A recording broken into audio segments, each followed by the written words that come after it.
Peace, family. I hope all is well. I hope what's today? Today's Thursday. I hope your Thursday is going well. Well, it's Thursday here in Atlanta. It's cold. It's supposed to be like 19 degrees this weekend. I am not looking forward to it. I was in sunny, warm West Africa, Sierra Leone, and Senegal to be exact. And it was nice, warm, and hot. I come to Atlanta and it's cold. So, yeah, I don't like that. I do not like the cold weather. I'm not a four seasons type of guy. Some people are like, yeah, I like to enjoy the snow and I like to see the leaves fall off the trees. Nah, nah. I like spring and summer. That's it. Spring and summer. That's it. I don't need fall and I sure don't need, for sure, do not need winter. You can have winter. Okay. It's too cold. I do not like the cold weather at all. So, anyways, I hope everybody's having a great day. Do me a favor, do me a solid as you come into the chat room, hit the like button. Again, as you come into the chat room, hit the like button. Also, make sure you share and make sure you subscribe. I will greatly appreciate it. I'm loving my new laptop. I had to get a new laptop. My old laptop just started breaking down on me. The speakers went out, and it's like, okay, it's just time to get a new device. So I have officially went back to Mac. Okay, I have officially went back to Mac. So I have a MacBook. I got my iPhone. I have an iMac. So we're going straight Mac here on out. I tried the Droid, I tried, the PC, and it's just, I'm just happy to be back in Mac. I haven't seen the sun in 2 months in Atlanta. I'm a whole three shades lighter. I can't take it. Yeah, Atlanta is, yeah, man, Atlanta, like I said, it's cold. It's cold. But anyways, guys, make sure you like, share, subscribe, as you come to the chat room. Couple of announcements, tours. Listen, we are rolling to Sierra Leone in April. All right, so we're rolling to Sierra Leone in April, but we are rolling to Senegal in May for the Jazz Festival. Listen, if you're interested in going to Senegal, okay, if you're interested in going to Senegal, guys, I fell in love with Senegal. I was back and forth between Nigeria and Sierra Leone. Still love Nigeria, still love Sierra Leone, of course. But Senegal, I don't know. What I love about Senegal, especially Dakar, is Plateau, which is the downtown um, area, which is the downtown of Dakar. I've absolutely fell in love with Plateau. I love going to Plateau. I stay in Plateau when I go to Senegal now. I absolutely love it. So, Pan Africanism strikes back. I'm never going back. Hey, Brandon, we got to do a show. We got to do a show, Brandon. No, Brandon, you still in Kenya? I'm never going back. Never going back where? We got to do a show, Brandon. Brandon said he's never going back. Never going back where? I don't know. But like I said, guys, I fell in love with Senegal. Senegal is a beautiful country. Senegal has the best food. I tell people this. As far as just a natural, beautiful country, Sierra Leone, as far as the beaches, the mountains, Sierra Leone is absolutely gorgeous. All right. Then I love Nigeria because of my personality. My personality blends in and fits very well with Nigeria. But overall, my favorite country is Senegal. Senegal has the best food, and I'm in love with Dakar, the city, especially Plateau, which is downtown. So listen, if you want to join us in Senegal for the Jazz Festival, which is coming up soon, it's in May. All right, it's coming up soon. It's in May. Look how fast my laptop is. It's so fast. You know, the other laptop was struggling. It was struggling. The other laptop, my PC, was the laptop that tried.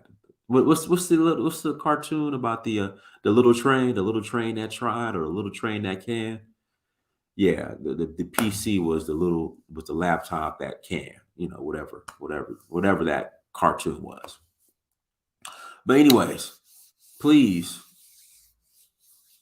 if you're interested in joining us in Senegal, go to visit Danfo, DANFO.Africa. Again, please visit Danfo,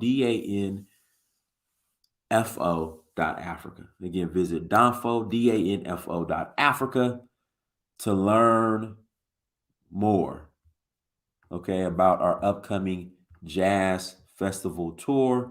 We are going to have a great time. You can find our itinerary at Danfo.Africa. Then in August, we are rolling to Nigeria for the Oshun Festival. Again, in August, we are rolling to Nigeria for the Oshun Festival. So if you're interested in joining us for the Oshun Festival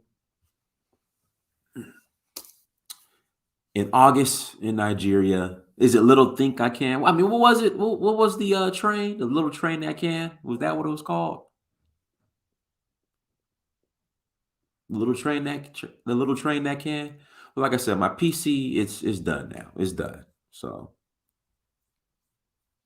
I'm happy with the upgrade, and I'm gonna be Mac here on out. The little engine that could. Thank you. The little engine that could. Thank you. Thank you. Little engine that could. I completely uh, butchered it. The little engine that could. All right. So the PC was the little engine that could. All right. I got 5 years out of it, which is good. Okay. So I can't complain. But it's just the last year or so, it just blew up. Nigeria Oshun Festival in August. Would love to have you guys. Would love for you guys to join. Please come visit us in Niger, Omo, Niger, in Nigeria. Please come and visit us. What other announcements? Let's see here. I heard Mbappe went to play for Cameroon, but they were unprofessional with him. Got to mention that. Listen, I'm going to get into that. I'm going to get into that. And the unprofessionalism is the reason why a lot of our Black talent is leaving the Black community. You look at what went on with Deion Sanders. I'm going to play that video.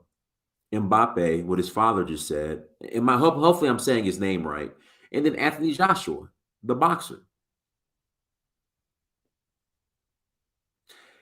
And from hearing these people's stories and their side of the story in regards to why they're not playing, well, you know, with Deion, why he left Jackson State, Mbappe, why he didn't play for Cameroon's national team, and Anthony Joshua, why he didn't represent Nigeria in the, I guess, like the Olympics or Golden Gloves or whatever. In boxing, I can't blame him. Like, I can't blame him. In fact, let's jump right into it. You know, we'll start with Mbappe. Hopefully I'm saying his name right. Hopefully I'm not butchering his name. But I found this article. And guys, we're gonna open up the lines here in about 30 minutes.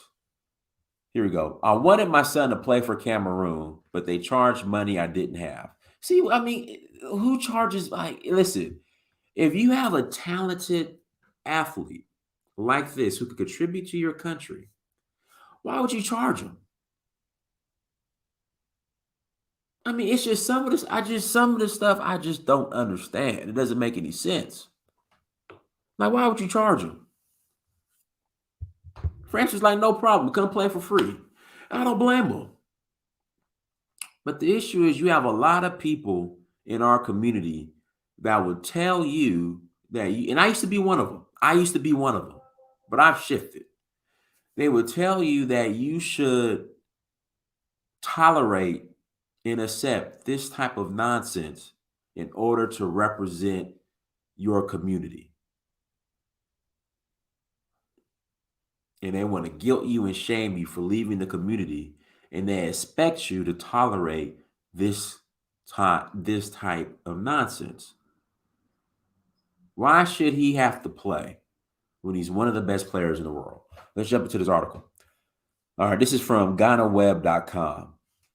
I wanted my son to play for Cameroon, but they charged money I didn't have. Before the World Cup 2022 finals between France and Argentina, people on the internet have talked a lot about the players France chose for the FIFA World Cups in 2018 and 2022. When it came out that about half of the best players on France's national team were of African descent, it became a big deal. In order to find out more about why these players chose to play for teams outside of Africa, however, some things have come to light. In all honesty, it's not all these players' faults. Corruption is rife in Africa when it comes to national team call-ups, and merits are not taken into account. Kylian Mbappe, hopefully I'm saying his name right, father told the media everything that happened, which made it so that his son had to play for France instead of Cameroon. Mbappe was born in Paris. His father Wilfred is from Cameroon, and his mother is from Algeria. But he tried to play for the senior national team of the country in Central Africa, where his father was born. Wilford said in 2018 that a member of the Cameroon Football Federation asked Kylian Mbappe for money before he could join the Cameroon Indomitable Lions team. I mean, it's just, it's,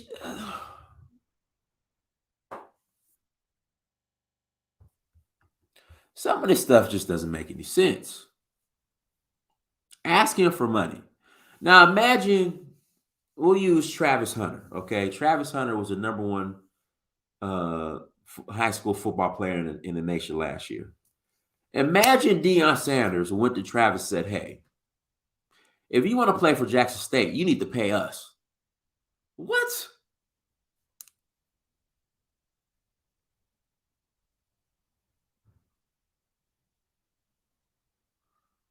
I mean, think about it.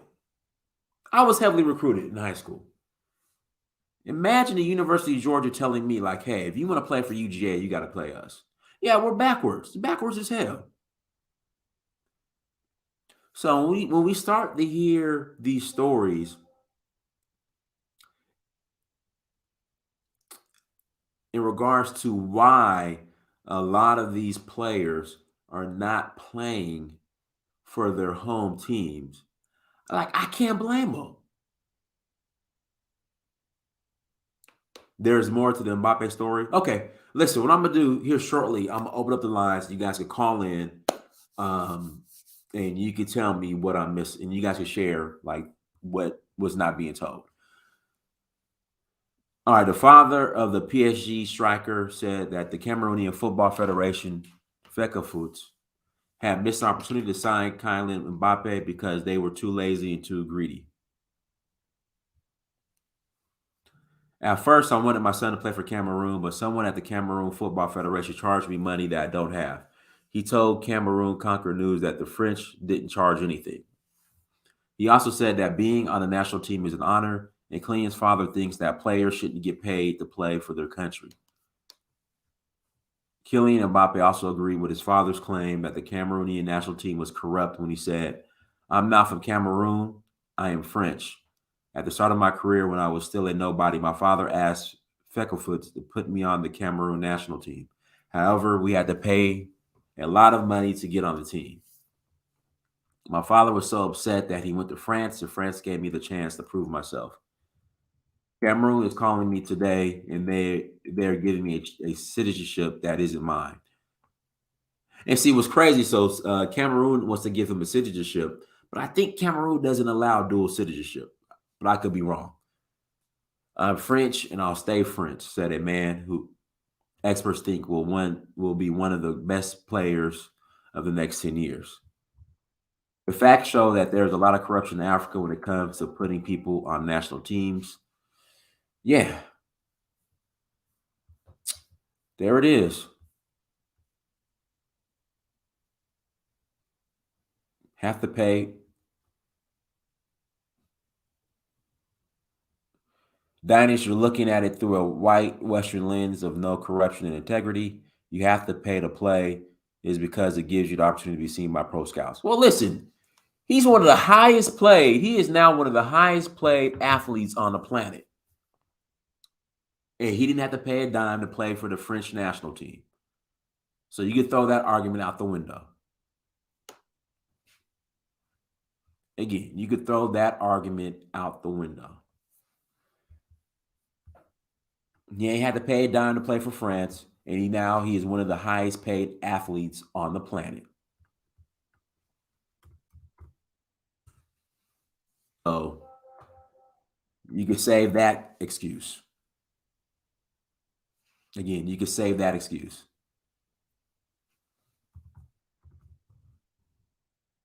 Which brings us to Deion Sanders.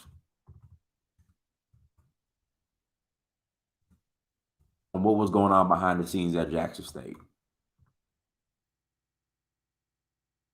It's almost like you have to accept mediocrity and you have to tolerate foolishness in the name of the community. It's like you have to. Like people expect you to tolerate the foolishness in the name of the community and in the name of keeping it real.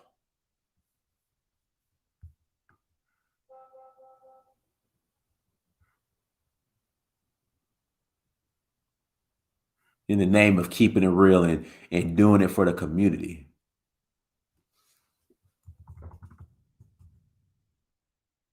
You know.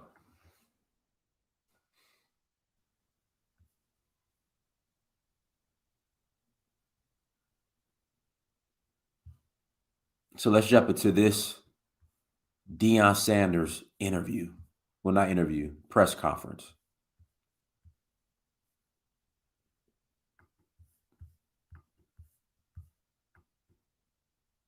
Dialpad has completely transformed how we support customers. It's built in a. Let's get the cat out of the bag, man. Let's go ahead and talk about that. You're right on all accounts. I appreciate you. Never once did I say they're going to put a tombstone with my name on it at Jackson State. So I wasn't going to die here. Y'all know that. Everything I said I would do, I did. Everything I said I wanted to happen, I tried my darnest to make it happen.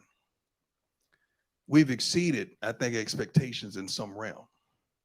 But when I don't fit into someone else's plan and purpose, now there's ridicule. But you forgot about my plan and God's purpose. That's where the dysfunction comes. I reached a point where I said to myself, we're going to go out there and recruit another great class. And we were, and TC will. And we're going to win again. So at what point do we keep dominating that you don't get mad at us for dominating? Because it's a level of dominance where you start to turn. And I felt that. We start to get tension from our own people because you're dominant and you start saying, well, that's prime. He can recruit that. We ain't got that. We don't have this. We heard that last night. You're 4 and 5 stars. Yeah, because we recruit those and they sign. But it comes a time that that's not what it's all about for me. I'm a winner. I've always won. I'm going to win. Y'all know that if you've done your homework. But it's bigger than that. It's about increasing enrollment. It's about the safety of students. It's about going to the next level, not just in football. I would love to go to another conference. Is the rest of the school ready? Is the baseball team ready? Is the basketball teams ready? Or just the football team? So you make it just about football, and it's not just about football to me. It's about our trainers and kids that the fire alarms may go off and not being turned off at 3:15 in the morning. It's about people that may not have the proper safety on a campus that they should. I'm not just talking about Jackson State. I'm talking about everywhere. So the things that I want to accomplish, I can't do it by just being the darn football coach and winning games. I can't do it. And I reached a point where I had a real conversation with the Lord. That's funny how you believe the Lord when he said to come here, but you don't believe me when I tell you the Lord may tell me to do otherwise. It's like my God is talking to you about me. I don't think he works like that. But it's so much more that I can't do because that's not my occupation. I'm a football coach and a darn good one. And name one thing in football that we haven't accomplished that I said we would. But it's bigger than that. And until we address these underlying issues that nobody wants to talk about, ain't nothing gonna change. Football, yes. But what else is gonna change? And I'm a change agent. That's what it's all about to me. Because I'm not just attached to the football players, the equipment persons, the trainers, the academic persons, everybody on campus. When we leave, you're gonna find out what all we did. Because they don't really talk about the positivity until we go. You'll find out what all we did for Jackson State and all we wanted to do for Jackson State. I just pray to God that in all that get some understanding on change and where change really starts. And it does not start in the football department. I thought it was good. That was a moment, wasn't it? Yeah, Coach.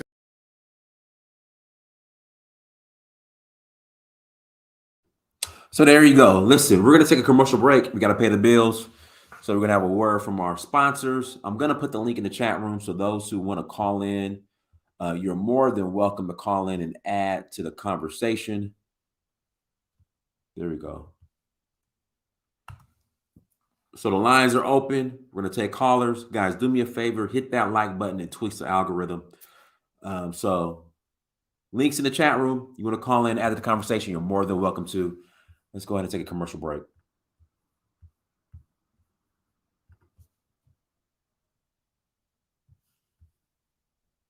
Hi guys, I'm Jay Dior, intuitive reader and spiritual advisor. If you are someone who has been looking for more clarity or guidance on some of the issues that you have been experiencing in your life, then you can head to my website, bougievoodoo.com, where you can check out my reviews, or you can go ahead and book a session now. Also, check out my boutique, J. Dior Beauty, where I sell everything from luxury virgin hair and wigs to high-quality sport bikinis and swimwear. There is free shipping on all orders over $100, or you can use promo code YouTube for an extra 10% off. Scan the QR code to check out the site now.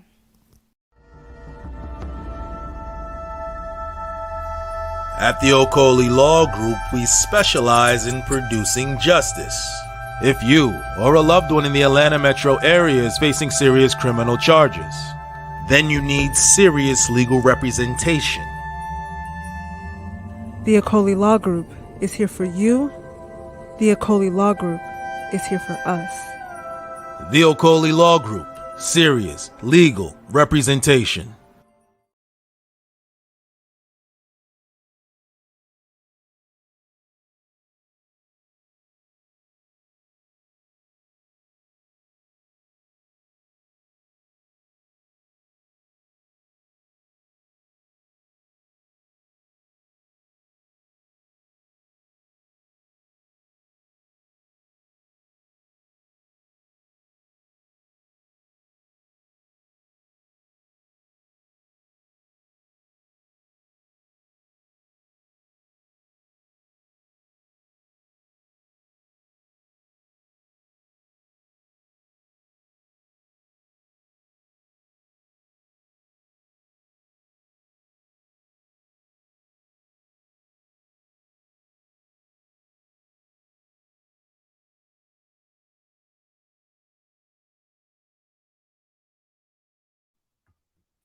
Wilford Tech, go ahead. Hi. Thanks for having me. I'm not going to last long, but when I saw the topic about Mbappe, this is a topic that I basically talked about with a friend of mine just on Saturday, just before the World Cup final, right? I don't know if you know who I am, but I've put several times in your show. So Yeah, I know for those you who are. don't know, You're Cameroonian, right? Absolutely. I'm a French Yes. citizen of Cameroonian descent. And yeah, a friend of mine was telling me basically on Saturday that he views the French players of African descent as traitors because they decided to play for France and not for Africa. But the problem is that I told him about the story of the father of Kylian Mbappe, right? Who, as you said, proposed his son to the Cameroonian Football Federation, and the guys over there are so corrupt that all they wanted was to get paid. They didn't give a damn about the fact that Mbappe, already at an early age, was known to be one of the most valuable future player that France has. You know what I mean? But still, these guys in the federations didn't give a damn and only wanted to get paid.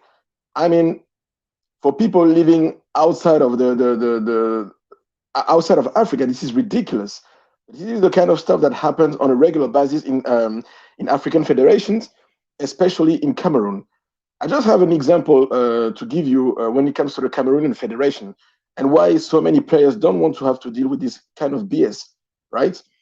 There used to be, I can't even say in which year it was exactly, but there was a team of young Cameroonian players who used to go and play in South Africa, right? They have to take a flight to go there, right? They played the game. I don't even know what the score was. And at the moment to come back to Cameroon at the South African airport, Deion, do you know what happened? No, what happened? No. Well, no, it seems that let me guess. They said they refused to board and return. They refused to return back to Cameroon. it's even more ridiculous. They basically noticed that they didn't have enough money to bring everybody home because someone stole the money for one ticket. And what did they do? They lost the guy in South Africa. That's all. I mean, that's all you have to know about the Cameroon Football Federation. You know what I mean? This is ridiculous. I mean, and literally one of the biggest advantages Africa has. This is the fact that when it comes to soccer, Africa has amongst the most valuable player in the world. For instance, for whom looked at the World Cup final on Sunday, right? In the end of the game, there was literally, it's not even a joke. Out of the 11 French players on the pitch, 10 were black, of either African or Caribbean descent. This is how much players of African descent France has, right? And also the second thing is this. When the federations, African federations, right, get their shit together, the players come back. And the good example you have is Senegal. Earlier in Senegal, Senegalese player, right, French player of Senegalese descent, sorry, used to play for France. It was, for instance, the case in 1998 when France won its first World Cup, football World Cup, was soccer World Cup, right? But nowadays, Senegalese players do not play for France anymore. And you don't have any player of Senegalese descent, except maybe one who's half Senegalese, half Mauritanian, I think, Ousmane Dembele. But except him, every Senegalese player now plays for Senegal because Senegal basically, I'm not saying that the Senegalese soccer federation is not corrupted, but they tidied, so to speak, one second in German, they tidied the federation and erased the corruption to such a level that it became attractive again to play for the Senegalese federation. Sorry, I'm in Germany and I don't speak English so often, so sometimes I just put some German words in there. Sorry. We understand you. The thing is, and that's what my point is simply that when the football federation get their shit together, the players back And it is the same for the Ghanaian Soccer Federation. You know, Ghanaian, instead of playing for England, now they play for Ghana. And it is the same for Morocco, who went to the semi-final, right? In their federations, they don't have so much corruption and bullshit as what you have in especially French-speaking African federations, and the people come back. But to get to conclude on what I had to say, I agree with you when you say that. I also do not get why these players would go to play for countries where corruption is so high that the players can't even play the right way. Period. I mean, in the end of the day, these guys, they have a career, they are players, and they want to get the best out of their potential. And unfortunately, in soccer, in France, if you have choice between playing and have a chance to get world champion, literally, right? Because France literally have one of the best football, how would I say, the best football schools in the world, literally, right? So if you have the choice between going to France and having a chance to become a world champion, or going to Africa, playing along with lots of players who may have or may be as talented as the one you have in France sometimes when you're lucky enough, but in federations that are so corrupt that nothing works, and that all you're gonna do there is wasting your time. That's what I have to say. I mean, so the counter argument would be, well, the racism that a lot of these players have to face in Europe. How would you respond to that? You know, the racism that they face in Europe is the reason why they should come back home and play. How would you respond to that? well, to be honest, right? Their racism, yeah, that's right. But I mean, you shouldn't forget these guys are millionaires. I don't think they see much racism. You know what I mean? And even though there are some people on social medias who are gonna use any opportunity to get at them, right? It is not even close to be. I mean, Europe to this point is not the USA. You know what I mean? So I don't think racism is such a problem. Otherwise, they would have played for other federation if it was such a big problem. But I'm not saying there's no racism, right? For instance, the French black players who missed their penalties by the World Cup final on Sunday, they were basically bombarded with racist messages on Twitter, so much so that they had to close their accounts. But I think that the racists who insulted them were only people who took the opportunity they had, right, to blame them for something and to let out their racist frustration, and to attack them. I mean, in everyday life, I don't think they have such a problem with racism when it comes to the football federations. Well, I'm only speaking about fans, actually.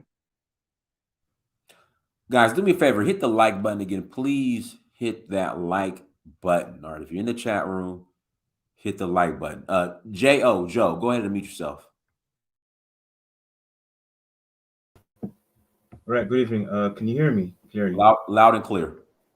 All right, do you remember me, Dynast? I don't know. Yeah, okay, so I'm the Kenyan guy. I live in Russia. So I just want to give a little point of view on this issue. So what Wilfred said is true. Most of these Africans go and play for these European sports team and everything because of corruption. Our national teams back in Africa are very corrupt, and they don't pay the players so well and all that stuff. Like also the traveling situation that Wilfred spoke about. I heard about it so many times, even including with the Kenyan team that has gone to play abroad. But if you look at it this way, okay, like during the World Cup, of course, I supported only African countries. And then unfortunately, most of them went, and I even ended up supporting Morocco. France was actually the last country I supported. But before I get into that, let me just get back to something. If you look at the Namibian rugby team, I was having the same discussion with a friend of mine, and I checked on it recently. and I've seen now they've added some black people. But if you looked at it like in the early or in the mid 2010s, it was just whites, just whites. And if you look at the Kenyan cricket team, especially also in the mid 2010s, it was just Indians. Okay, these white Namibians, they're born in Namibia. These Kenyan Indian cricket players were born in Kenya. So now, if you look at these Africans that are playing for France, they're born in France. Now, when Morocco was kicked out, I supported Morocco and some Africans supported them. I realized that most Africans, even where I am in Russia and even online, they felt like they had no choice but to support France. So why were they supporting France? Not because of France, the country, but people viewed it like this is an African team. So people were seeing it like even when France won the World Cup in 2017, yeah, it was even here in Russia. People online, Africans online were saying this is Team Africa that won, and it brought a lot of pride, not just with Africans, but with the African diaspora also. And so, in short, what I'm saying is, what you were talking about, the racism, if France had won this game in the past Sunday, I don't think there'll be much racism. And unfortunately, they lost. From what I saw on Twitter, what Wilfred is saying, yeah, some French people now started blaming them. But I actually, personally, I saw more racism coming from Argentinians. Very, very, very evil, cruel words that I was actually very surprised. I didn't know Argentinians had this bigger issue on black people in that way. So to me, those are French nationals. I know they should play for Africa, but the fact that they're playing for Europe and they're showing Europeans, you know, we may be immigrants, you can hate on us and everything. We have something to communicate, to contribute in this country. And thanks to us Africans that you guys managed to get into the finals for the game. So I don't really view it as Africans are just being used and dumped. I'm seeing that they're contributing something to France or to any European country, so that these guys don't have any excuse to bring for racism or that. I hope you get what I'm saying. You're right, actually. If I may add something, you should get Trevor Noah's sketch when France won the World Cup back in 2008. He's got everything right. These guys that you see on the French team, right? There is no chance that French people criticize them because, as you said, J.O., they bring something to France. Thanks to them, French is literally, how could I say, shining in the world. If that even makes sense. You know what I mean? Well, it is bringing basically a very good image of France all throughout the world.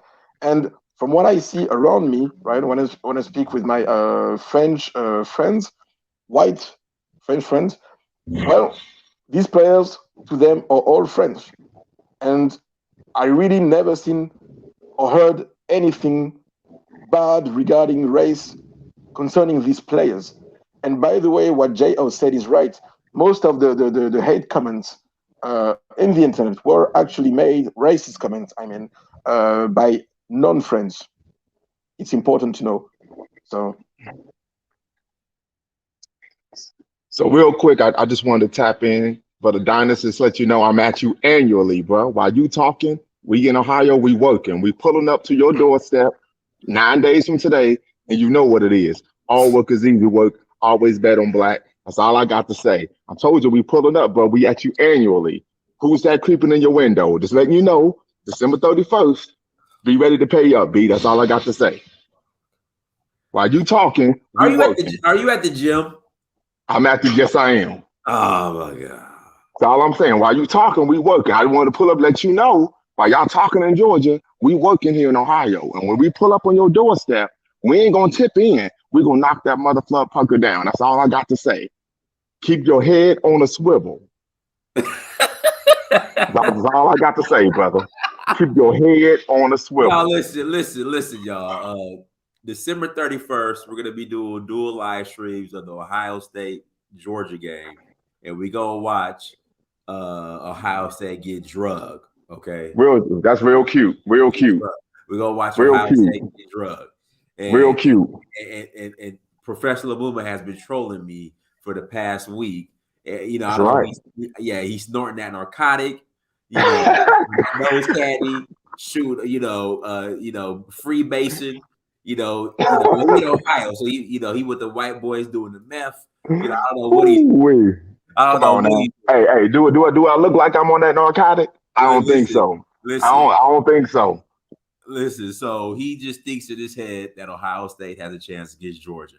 That's what. Okay. Listen, this right here is a prime example of this right here is a just say no commercial. Okay, because out here talking crazy, that's not him, y'all. Listen. If you are a drug counselor or narcotic counselor in the chat room, Lumumba needs an intervention because he's on that dope. Okay, I'll tell you what. Lean right now. That's lean.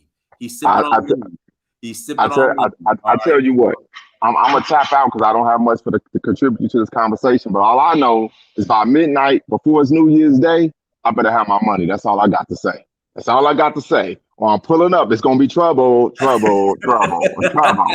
to raise up. Don't make me raise up now. I need somebody to intervene, a counselor to intervene with Lumumba. You see, like I said, he's on here talking crazy live. Like I said, talking crazy. Live and in color. Like I said, while y'all talking in Georgia, we in Ohio working. That's that dope talking. That's not Lumumba. That's that dope talking. And you better be willing. You better be in shape to go 12 rounds. That's all I know. Those amateur rounds, fatigue make a coward out of everybody. Goodness. You better be ready. I love it when they doubt me. I love it when they. I love it when they doubt me. All work is easy work. That dope talking. Listen, if somebody's in the chat, all work is easy work. Some type of counselor. All work is easy work. You know what I'm saying? But by the time we get done with them, they're gonna go from being Georgia Bulldogs to French Poodles. That's all I know. Wee. That's what it's gonna be. Wee. All right. Until next time. Search for Uhuru. Always bet on Black Lumumba Speaks. I told you, but while y'all talking, we working. You remember that. All right, man. All right, gas them up. Go ahead. Yeah, can you hear me, man? Yeah, go ahead. Yeah, that was interesting with you guys going back and forth. At the end of the day, everybody knows Roll Tide is still the greatest, but that's another conversation. Dynasty, I want to point something out to you. You remember a few months back, maybe early in the year, when Gas Them Up was coming on here, saying Afro beats and Hollywood is crackhead music and it's ridiculous. All the Nigerians in the comment section were like, "Oh, Gas Them Up, how could you say such a thing? That's terrible. You're not a Nigerian, blah, blah, blah." Did you see, and it's going to answer the question of the topic, but did you see the recent show on Amazon called Riches about the Nigerian, American, British documentary? Did you get a chance to see it? Is it similar to the one they did in South Africa? Well, basically the premise is there's a girl, she's, of course, they have the women empowerment and all that other nonsense, but she's this woman who she doesn't have a relationship with her father. It's kind of like a play on Succession, but they're trying to add, jollof rice to it. That's what they've always been doing with Africa. So she basically inherits a company from her father who married another woman and had children.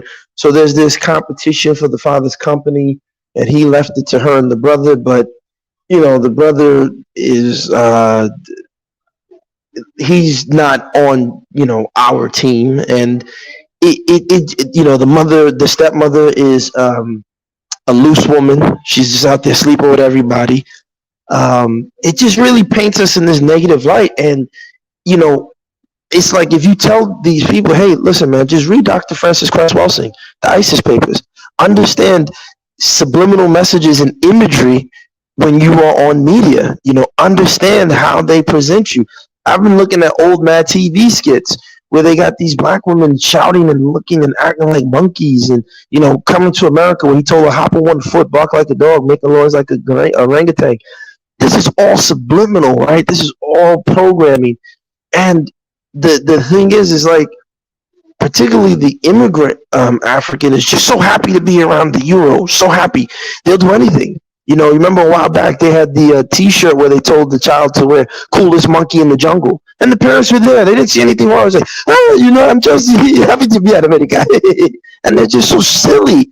And it's just like, man. So to answer the question, the truth of the matter is, it's really a trade-off. The question is, do you stay in your home country and deal with the stress and deal with the headaches of maybe not necessarily being paid on time, not having the best facilities and amenities and equipment, or do you go over to Europe or the U.S. and get treated like a third class citizen, but just a high price show monkey? And quite often, many of those who escape over to Europe and America, they're happy to be show monkeys. They're happy to be Captain America or Captain Europe because it's just their turn at the Western system. That's all they want. They say, I just want my turn. I just want my turn. I just want my 15 minutes of fame. And so they'll gladly sell out, accept racism, accept bananas being thrown at them, accept all kind of nonsense in the name of, playing the game. You heard, shout out to the brother, but you heard him yesterday. I forgot his name. I forgot his name. The brother who was here. He's like, yeah, man. I talked to the Africans. They want red bottoms, and he doesn't want to tell them the other side of what people go through in Europe and America. So it is just something that it's crazy. You look at how Balotelli was treated. Like I said, he's not the only one that had bananas thrown at him, and there've been numerous African players who've walked off pitches because they've been called racist names. So it's a tough thing, and that's why I said we have to get back on that continent and start putting pressure on our leaders to say, you know what, let's do the right thing. I'll end with this example. Argentina is not always the best run state, but they know for a fact they don't play around when it comes to their football, right? They make sure that their players get everything they need. Messi is treated like a star. The whole nation supports it. Unfortunately, the African elite, whether it be Cameroon, whether it be Nigeria, whether most African elite are Anglo and Europhiles. So, they're just waiting for their chance at a blonde bimbo and the ability to hide money in some Swiss account so they can drive a fancy car and walk around and say, yeah, see, we got it too. We rich too. We, and as opposed to saying, wait a minute, let's build our country. Let's be strong in our country. That means we may not consume crazy like they do in the West, but we got a strong country backing us, but that doesn't mean anything to them. So, hopefully they wake up one day. But yeah, check it out, man. It's called Riches. Everything I was saying about that Nollywood Afro beats, it's all crackhead, retarded music. When I was saying that the Nigerians were trying, you can't be saying that. Oh my God, boo-hooing. And now look, they gave her that Amazon show. It's basically Scandal meets Succession with Jollof Rice and Asha Abi. That's pretty much what they did. And they're insulting us, insulting the black man. It's ridiculous. But none of them are saying anything about it. They're happy. Yeah, we got a sister in there. So I don't know. I hope they wake up one day. Appreciate it. Elvis, go ahead, Elvis. Yeah, thank you, Dynast. Thank you for letting me on. Quickly, I just want to say, I think the criticism, for the most part, it's not being, it's kind of incomplete. For example, right? Most African players, whether you're looking at the Moroccan team or, for example, the Senegalese team, most of them, if not all of them, were born in Europe or were raised in France, for example, for both of those teams. And they go to the French, run academies, and they play for the French club teams. They get their nutritions, they get their tactics. Everything that they learn about football is usually from the European country, France in particular. So most of these players are overseas based. For example, even Nigeria, most of their players play in England, So when we're talking about football, I'll even go back to my country, our current president. At one point in time, he was using about $3 to $4 million every year to personally finance our country national team. So I'm saying that to give point to what the federation, the Cameroon Federation, was trying to do with Mbappe, because usually one star player can transform an entire country's federation in Africa.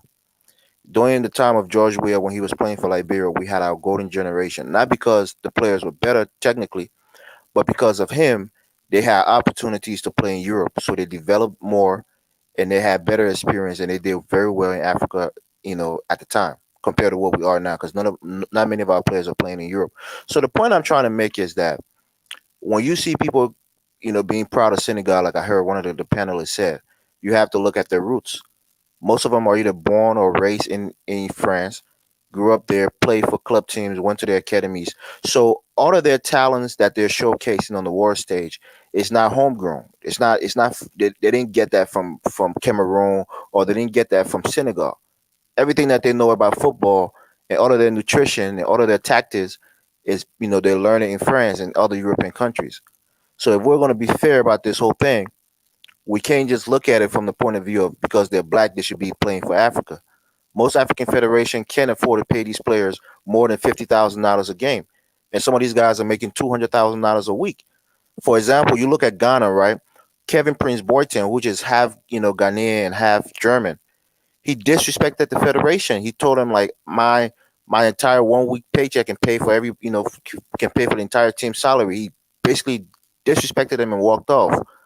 So a player who gets $200,000 a week and gets paid $25,000 for a national team game, he looks at it as peanuts, and he disrespects the country because in his mind, it's irrelevant to him.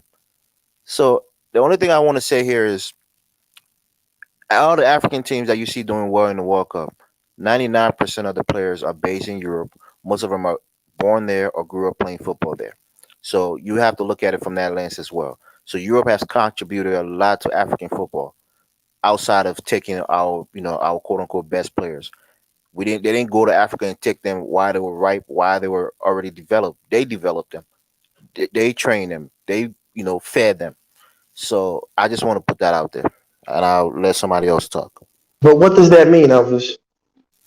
Meaning, if you grew up, for example, if I was, if I spent 20 years in the United States and I become really good at something, whether it's a profession in, education or even in sports, and everything I know about that profession, I learned it in the United States. I went to an academy or, some school as a child, and I learned everything there, and I become this world-renowned scientist or whatever. And then Africa said, well, that's one of our own. That's our own son. He should be here helping us. He should be here in Africa, using his talents in Africa. Sure, it sounds good to the ear, but in reality, everything that I learned, everything that I know, I learned it from America, and I got it from these, American doctors or people who taught me, who tutored me. So Africa can't claim, responsibility for my success simply because I'm black. It's all about the Yeah, foundation. but That's what I'm Elvis, trying to we say don't with the say that to foundation. Lebanese who live and grew up in Ghana, Nigeria, and stay there for many years and get a lot of things. They still call themselves and separate and distinguish themselves from the people on the ground. I'm not saying you're incorrect. I'm just saying that's part of the education that we're not getting. We're not getting the full education. Okay, I put it like this, and I know you don't agree, but if a person who fits that description doesn't understand that they're at war, that the largest systems at play, whether or not you learned everything in the West, you still at war, and you need to take everything you can from the West and bring it back, regardless of who gave it to you. If you don't understand that, that means your education was not complete. And I know you don't agree with that, but that's just why our countries are still backward, in addition to other things. But giving back doesn't mean they have to play for the national team. A lot of these players give back by going back and developing academies in Africa with their salaries that they make in Europe. You know, and they build stadiums, practice fields and whatnot. And another thing is like these players are citizens in their respective European countries. Like you wouldn't go to like a French citizen, like a black French citizen, and tell them that they have to go work in Africa because of their ancestry, right? They have a job in France. They're citizens in France, and they're in their country, you know. So, and another thing is like he mentioned the Argentinian players. The thing is like a lot of the Argentinian players are also immigrants in South America. A lot of them have recent ancestry in Europe, in Italy, Spain, Germany, a lot of European countries. But these players aren't being told to go back to Europe and play for their respective countries of where their ancestry is from. You know what I mean? It's just like a double standard for Yeah, French but players. that's not a problem. We're at war. Like I think you What guys. do you? Again, my opinion. If you're gonna be, in my opinion, naive and to say listen, whether you want to acknowledge it or not, we're at war. These people don't Bro, want. You know what I'm saying? you're So you're maybe you're you at okay. war with yourself in your own head. These players are living their regular lives. They're Okay, living you're as right. You're right. citizens in these You're right. countries. You're You're right. living in And I America hope they as throw more. an I American hope they throw citizen more as bananas well. at them. I But hope they throw you're more chilling. You're bananas chilling at in New them. York. You're not like You don't know living where in I am. Australia right now. You don't know where I am. You don't know where I am. You're And if you do, that you're means you're a already saying government that agent. you're an American citizen as You don't well. know where An I am. And American if you do, that citizen means you're a government works in agent. We were America having who we gets were money having a in productive America, discussion. Let's just not like ruin it these with this. players We who are was having a European good discussion. citizens. Yeah, well, Let's not ruin well, it. Elder, talk to your mans because your mans was talking to me crazy and Can I reckless. just add something to it? I'm Greetings just to saying, every. bruh, Hold on, if you Alex. feel that way, if you Alex, feel like you're at hold on, war, please. go back to Alex, Africa and Hold How do on. you know where I go. am unless you working for the feds? You live in You work with America, bro. them? We all State know. Guys, Department? Which You just live in agency? America, let me like come in down. Where are you in Langley? You Who do live in you work America, for in like Langley? players live in All right, Europe. all That's the right. one. Leave Okay, that. okay. Come on. One mic. Go ahead, Two Nigel. Go ahead. Yeah, thanks. I think what Alex is saying, comparing the Spanish to the these Argentines, is slightly different because they are living basically a European country to another European country, which their forefathers founded to Argentina. South So America is not Europe. can Those native South Americans, I finish? there's native Argentinians who live in Can I Argentina finish? still. Whom are the ones controlling Argentina? It's like a British That guy doesn't going mean to America. anything. That It is means that it's not Europe. there's a great difference. If Mbappe left Cameroon and went to Jamaica now, there's a difference between that, or Haiti. It's different compared to going to France. So, and I think the issue is very straightforward. It's the same reason why you don't see African governments and African societies, reaching out to the diaspora as they should, because they make their own environments very hostile to their people to succeed. Even with business, when you try to go and found business in Africa, they frustrate you like crazy. Our people are running away from the country itself. They're like 65,000 Nigerians came to the UK just last year alone. Just the UK alone, 65,000. That's a lot. And it tells you that the system is designed to make Africa hostile so that the people leave and go and serve in the West. In other words, before they used to take us with ships, now we transport ourselves and put ourselves in their hand. They raise us and use us for whatever the purpose is. And that's what you are seeing with Mbappe, and you are seeing with all the footballers that are being raised in the West. That said, individually, you can't blame them. They are all living their lives. Most people don't care about these things. Just inertia alone will move them towards leaving the community, because generally the community is we are not doing very well. So when you see the ones that are doing well, they will gravitate towards the Western, the European groups that are doing better, isn't it? That's just simple inertia. It's not, you can't blame them because they are acting like human beings. They are not Malcolm X. They don't have that kind of mindset. You see what I mean? You can't expect them Well, back there. Tunaja, do you know what's Wait, let happening me in let me make Peru one point real right quick. now, Tunaja? Hold on, Alex. Let me just tell this to Tunaja real quick. Tunaja, in Peru right now, there was a breakdown in the law and order. There was a coup, right? Do you know the family behind that coup was a Japanese? So these people immigrated from Japan, right? They have this insular community. So they have not fully mixed in being Peruvian. They still hold on to their Japanese identity. Same thing in Brazil. And this Japanese Illuminati mafia is still running and pulling strings in Peru. This small group of people. So I'm just saying to Niger, it's funny how I agree with you. Yes, individually, they're just living their lives, as they say, right? And then Larry, stop talking from the comments. Come on in. But these people are so-called living their lives. But everybody else, when they move to other places, they see the bigger picture and they move together as a unit. But when it's our turn, we just got to live our lives and get bananas thrown at us. Yo, gas them up. Gas them up. Like you said, like, I don't know what you're doing, so you don't know what these players are doing for themselves and the advancement of African players. Like I just said recently, there's a lot of African players who go back and give back and develop infrastructure in their respective countries so that players that come from Africa can be better developed and have better skills. So like, what are you like? They, What are they, you they, trying do- to they get do at? they do experience a lot of pushback. It takes a lot to take it. Like if you go to Nigeria now, you have a lot of problems trying to integrate to the systems there. You still have to prove yourself as a footballer. Then you have to go through all the nonsense that you wouldn't have to go through here. So you see that there is harder to make yourself to go and serve the country you are supposed to be from than serving the country you are not from. So this is why you see that it's not necessarily their fault. I'm not blaming the footballers for playing for foreign countries And because you another can't thing, expect them to be that conscious. I don't subscribe to that. What you need to change is to make the continent more welcoming for our people when they return instead of making our people run away from the continent. That is and where then, the problem I is. never thought and then another thing, I never thought I would say this, you but guys I said agree, the Niger. you guys said the white Argentinian players in the Argentina team do not count as immigrants, right? Because they're in a white dominant country. But did you guys see Ecuador? Did you guys see the Ecuadorian team? How they were all black, players of Only blacks. African ancestry, but nobody is demanding them to go and play for African teams, right?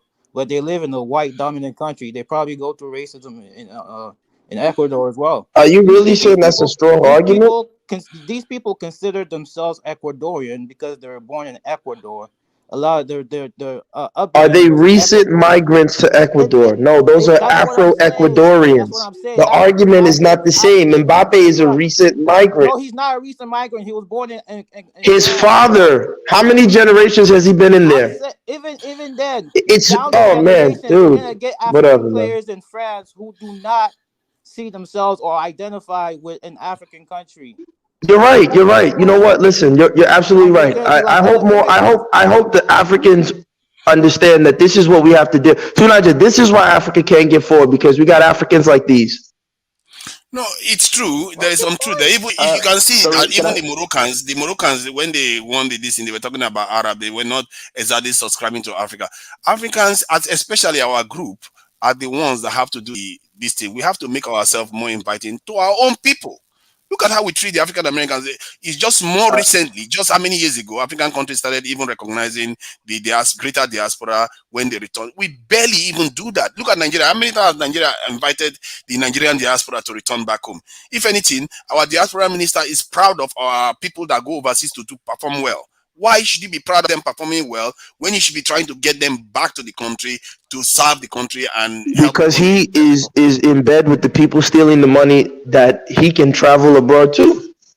All I'm saying, the emphasis should be put on sorry, developing but infrastructure and developing academies across the African continent that can make better players, not to steal players from France or from what France is developing in their if academies. I Like, what's the Oh, what's the come point on. of that? Don't use the So term so So France steal. is they don't supposed steal. They They are don't steal Africans. stuff They're from not coming. us. They're so not France is stealing supposed them. I to mean, tell do you hear French the stuff players this what guy's saying? they're supposed to play for Africa.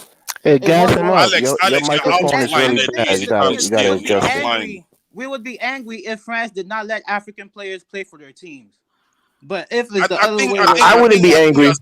how can you call it stealing when you are talking about Africans? Yeah, if Africans would I mean be they were angry stealing, if France did not if I let mean they were African bringing players play in for their European teams, bro. players, hold on. If I mean they were bringing European players to the continent, Africa, that's when you can say they are stealing their people. We are talking about Africans that are born of African parents, and you are saying they are stealing them from may Europe. I say What kind of something? language is Bro, that? you're taking talent from France May I say that was something? developed in French academies. You're taking their talent, Do bro. you know May how I many say they are France taking something? from developed us? I this just kind told of talent, Alex, developed it can in you just shut up Europe. Hello. now? People like you really annoying because I just told you 65,000 Nigerians, nurses, teachers, all kinds of stuff left Africa to go and serve in the West.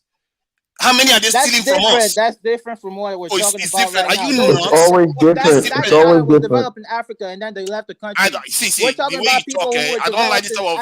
in You have French to be academies and then consistent. You have to be and you want consistent. them, huh? You have to be consistent. If you say I'm we are being stealing from them, consistent. they are stealing far more from us. What is wrong with you? Listen, these are Captain We already Americans you're have a talking lot of to. European players, Man, people like this, European-born African no, players no, that guy in is these Hey, something teams. is wrong with you. two Cameroon Niger, had two like Niger. 8 May players I Have you born say in ever France, seen something? an developed African in Please. player? France. Have you ever seen an African player who was like 25 years old lived his entire life in Nigeria, played for the local Nigerian, club teams, and then went to France and went to England and became a player for the national team in England? No, I've not seen that. Okay. The point that Alice B is trying to make is that France pick up these athletes when they're very young. They nourish them, they nurture them, they teach them, they educate them on football, which is way more than just running around. You got to know your tactics, you got to eat the right food, you got to get the right sleep, So they do a lot more scientific things that African teams just don't have the capacity Yeah, the to, right or man. don't have the Good. Let me resources. answer him now. Let me answer him. Do you know how Yeah, many? the right man. Okay, hold on now. Look at how many teachers we have to raise with the little resources that we have left in Nigeria after they've stolen most of them and put in Western banks. We raise our teachers. We raise doctors that we train in with government have to subsidize the doctors because training a doctor in Nigeria is very, very cheap. And we have to train teachers. And yet, what happens? When they become experts, not just even graduating doctors, when they become experts, they take them to the West to come and serve them here in the West. So is it not the same thing? Is it not even worse on our own No, end? We are losing most of far those more. people go to the West for economic reasons. To Oh Nigeria, my they God. leave because they Yeah, say the right the man. government This isn't guy, paying you them are enough. crazy. So The they same thing. Elvis is right. It's the Elvis same is right, thing. man. You are taking Yeah, people. the right man. You are taking people from the continent, just like you are arguing that we shouldn't be taking them from Europe. What kind of argument is that? We're Because the not Europeans arguing train that we them. shouldn't be taking them from Europe. You There's a just said lot they were of going to steal them. That how can we steal them Europe Actually, from may I France? say something? yeah. May I I said eventually say still, but something? Eventually say Then you should something. also accuse I them. have You things should to also say they're accuse about them still the, of they're about stealing still far allowed football. to more from represent us. countries in Africa, which they Then do. why you not A lot accuse of them them. of stealing from us too? Ah, They steal far more from us. I know you Why are Are you you guys. talking going on about now? talent? I know y'all I really guess you love could your say there's soccer, still but Talent, still talent. doctors. I guess you could Just say name that. it. Yeah, sure. It's not only top They talent. they They have steal better doctors, all pull. kinds of stuff from us.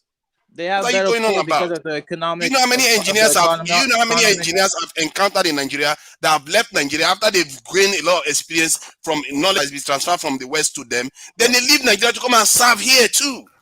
The onus And is to to Nigeria, Nigeria to please, sorry, keep please them. pass but the microphone to Wilfred. I think he wants to say something. Yeah, go ahead, yeah, I Wilford. was actually going to say thank something. I you. hadn't get a chance Well, to talk yet. hold on. One mic. Mr. Yeah, Sandman, go. No, hold on. Mr. Mr. Cinnamon, Sandman. sorry. Go on. Hold on. One Oh, mic. Mr. Sandman, go ahead because you've been waiting and we'll pass to Wilfred. And guys, please don't interrupt anybody. Go ahead. all right, thank you. Yeah, I know you guys. You know what I'm saying. You love your sports, your soccer. You know what I mean. Over here in the United States, we call it soccer. Y'all call it football. But yeah, at the end of the day, for the most part, it's a business. You know what I mean. And these athletes, they even the young men, whether they come from West Africa or wherever part of the African diaspora they're located at the present time, they got a limited window where they can perform and make as much money that they could possibly make. So, obviously, you could probably make a lot more money playing soccer over in Europe or one of them European countries. So they try to make as much money as they possibly can before they slow down. It's just natural. You know what I mean? You're a human being. When you turn 30, 35, you're just not going to have the speed and the athleticism that you used to have. So I think the onus needs to be on these organizations in these West African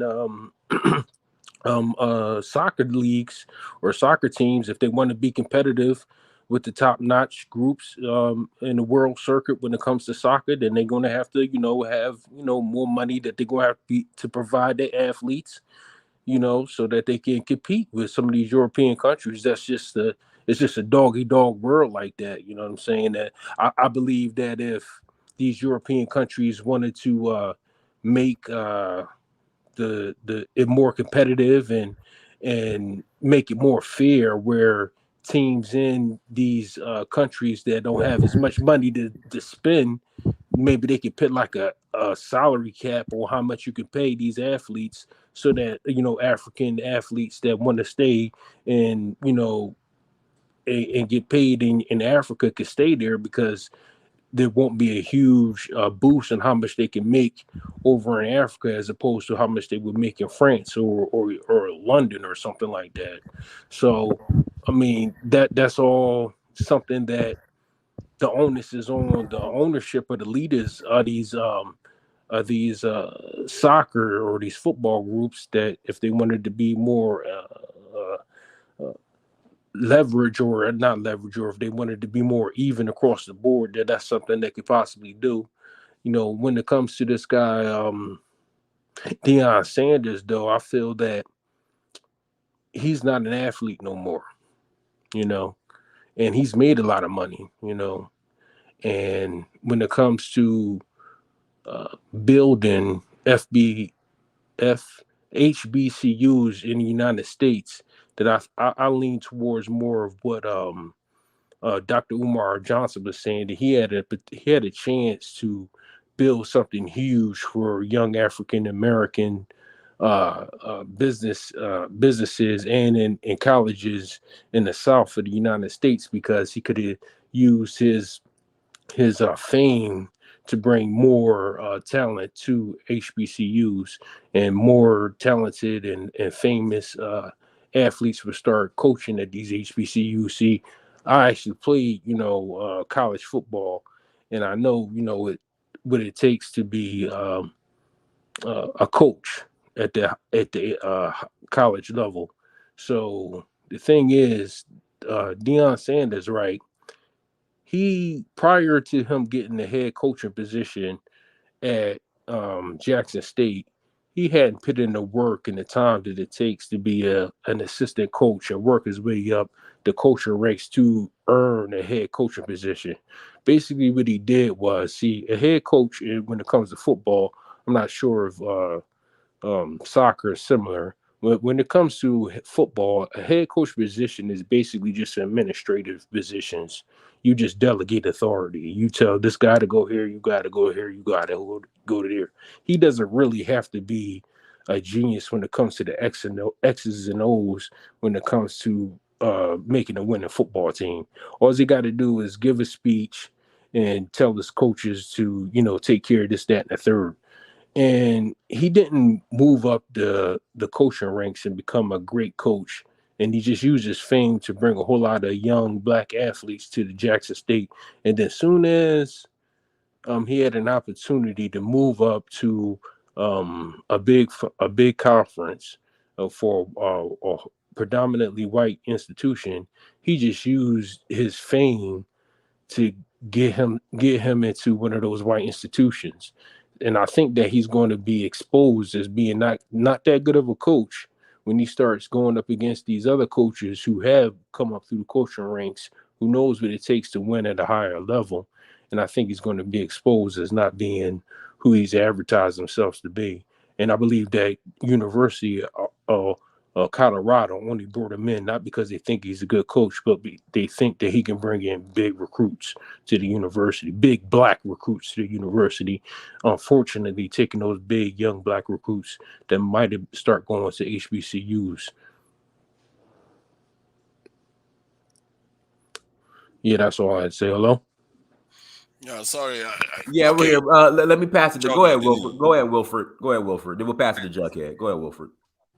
Oh, okay. Sorry, my topic was about soccer, because basically I agree a little bit with everyone. I don't say to cap, but the thing is, what we have to understand is this, right? In the end of the day, and I know what I'm talking about because my own younger brother used to play in this very elite French football academy. He used to play for a club named FCMS. They also have a football academy, and he went there from 12 to 17. Just before his A level, he got kicked out of this. So he didn't become professional, but he was there. And he basically played with some very famous player. For instance, a dude named Khalidou Koulibaly used to play in the academy as my younger brother was there. So he know him, right? Just as an example. But the thing is that you have many players like Koulibaly, for instance, who are born and raised in France, right? And who would like to go and play for African federations. And basically, in soccer, you have the ability to do that. There is a rule like I think you can play, if you have two nationalities, for instance, you can play like maximal 3 times for both, and then you have to decide what you're going to do, right? So it means that when players of African descent with lots of talent, right, who are amongst the best of the world, eventually choose to play for France, right? it means that you can be sure that people from the African Federation of the country they come from contacted them. You can be 100% of this. And it means that in spite of this, they made the decision to go to play for France. And as I was saying earlier, the problem in that case, sorry to say that, but it is in Africa. Because when you have federations like the Cameroonian Federation, I gave the example about the fact that the money for a flight ticket of someone was stolen and had to let that dude in South Africa. I mean, when you come so low in a federation, right, to the point where the corruption is such that the federation doesn't even do its work.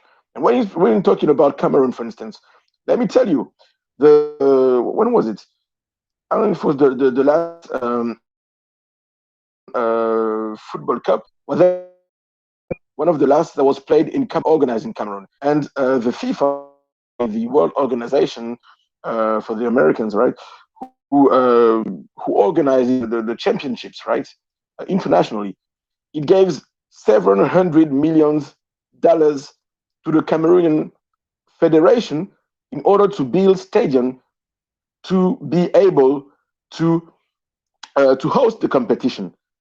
Cameroon is so corrupted, man, that the guys chopped hundreds of millions to the point where it came to the point where it was even sure that the Cameroon Federation would be in the extent to build the goddamn stadium on time. And the competition was about to be given to another country. I'm sorry. And guys, I already talked to you when it came to Burkina Faso and so on. So I know we have lots in common, right? And when it comes to this, I have to disagree Wilfred, with you. Because Wilfred, are you let me finish, please. Let me finish, please. And also the point that goes in the sense of Gazdemop is that, once again, if you have federation that take care of the problem of the corruption, and I gave Senegal as an example, right? Earlier in the French teams, you always got Senegalese players, right? Some of the best players in the history of the French team, legends like Jean Tigana in the 1980s, right? One of the first blacks ever in the French team, right? A midfielder. Or Patrice Vieira, I think he was also from Senegal originally, right? These guys were of Senegalese descent, right? There will also be others like Bakary Sagna and so on. But nowadays, the French guys of Senegalese descent fight to get a place in the Senegalese team because the Senegalese did the job to stop the bullshit and to make their federation attractive. I don't say that there is no corruption over there and so on, but when you compare the Cameroonian level of corruption and I suppose the Nigerian level of corruption with the Senegalese level of corruption and organization, there is a universe between them. And I'm sorry to have to say this, but when it comes to this, it is on the African side to do the job. And the example that Deion told about Mbappe tells you everything you need to know. Mbappe's fathers proposed his son to the Cameroonian Federation while Mbappe was literally a French citizen because he had the possibility, as I said earlier, to play for the country of his fathers, right?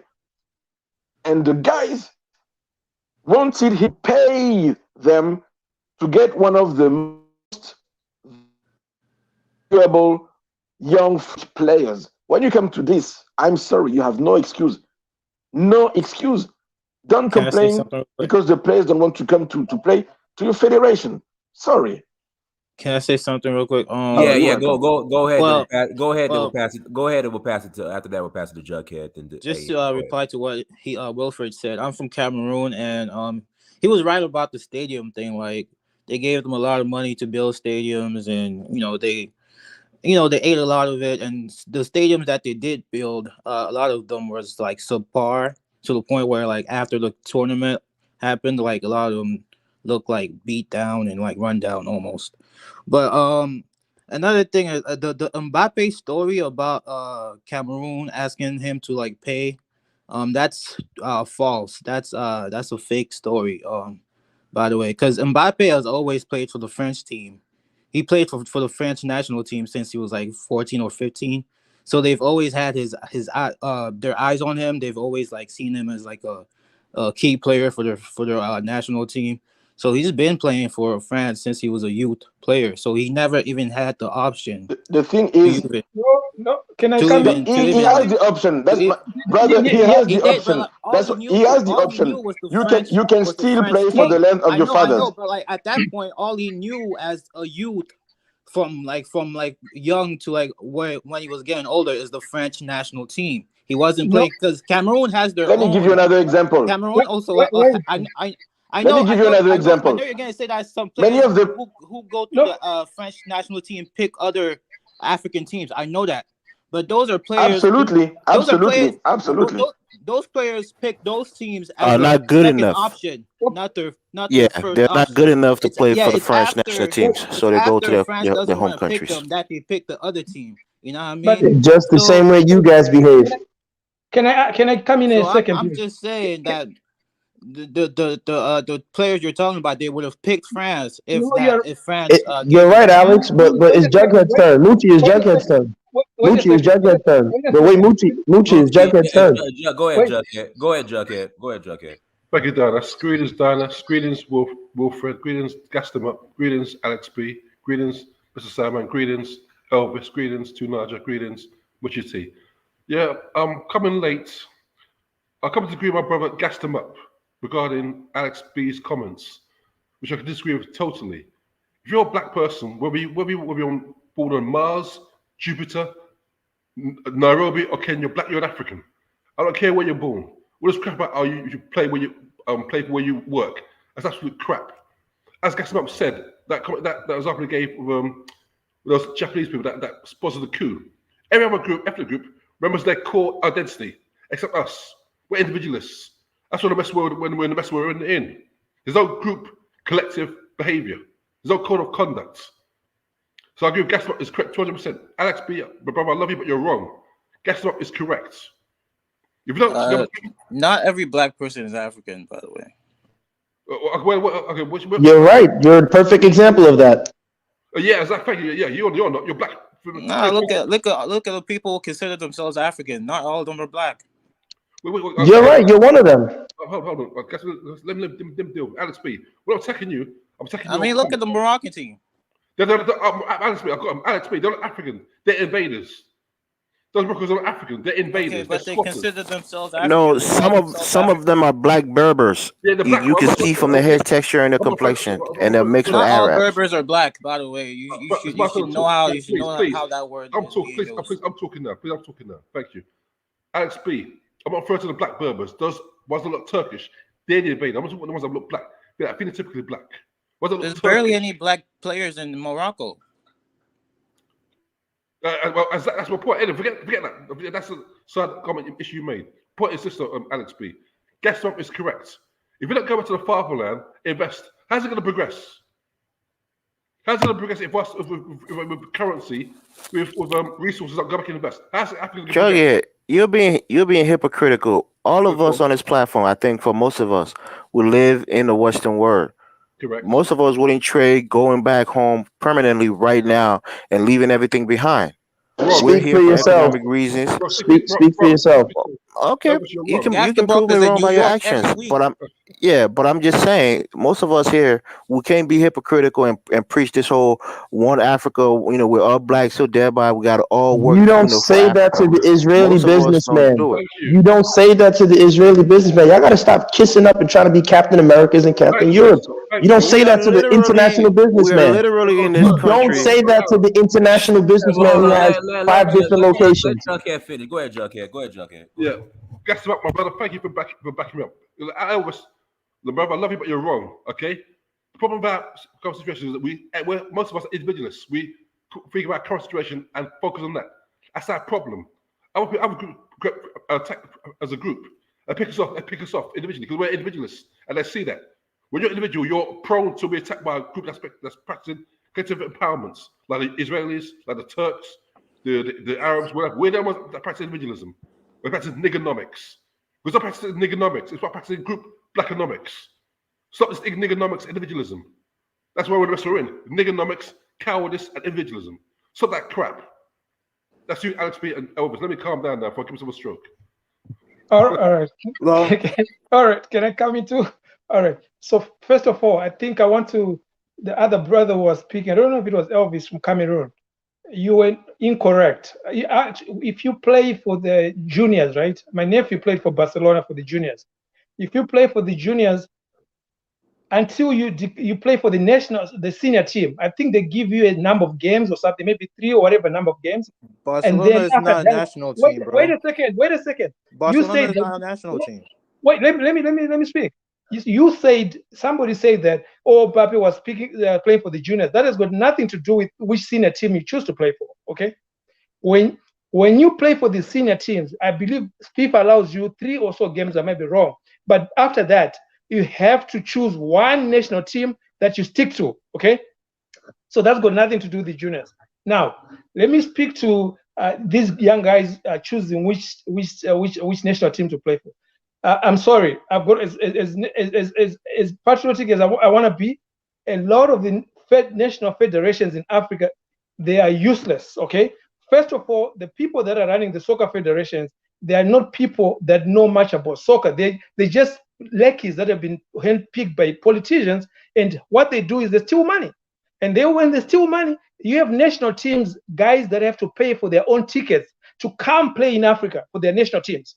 Okay, and then if all of you know something about African soccer, 2010, okay, there was African Nations Cup. I believe it was either in Congo or Angola. The Togo national team, it was ambushed and shot up. 3 or 4 guys of the national team died. One of the stars who was there was Adebayo, who was playing for Arsenal. Okay, there's a fact. They were in like what you call like minibuses in Africa, you know, like local transport buses. And these guys were ambushed and shot and killed. Some of the guys were playing in Europe. So I mean, can you imagine that kind of organization for a national team? And then we cannot sit here on our hype stools and say, oh, they should do this, they should do that. And I do agree.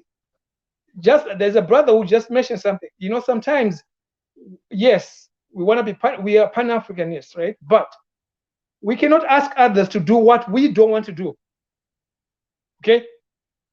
Because if we are here in the West, I mean, we don't have too much leg to stand on to tell somebody else, choose this national, don't play for excellent point. Play for African team. Because the other thing, the other thing is this, because of the corruption in the national federations, right? The reason why the European players get paid a lot of money is because of the commerce and the financial ecosystem around it, right? The commercials, the sponsorships, and all this and that. Now, companies have corporate governance, okay? If Coca-Cola is going to give the US national team or soccer federation 100 million, they need to know that that money is used appropriately.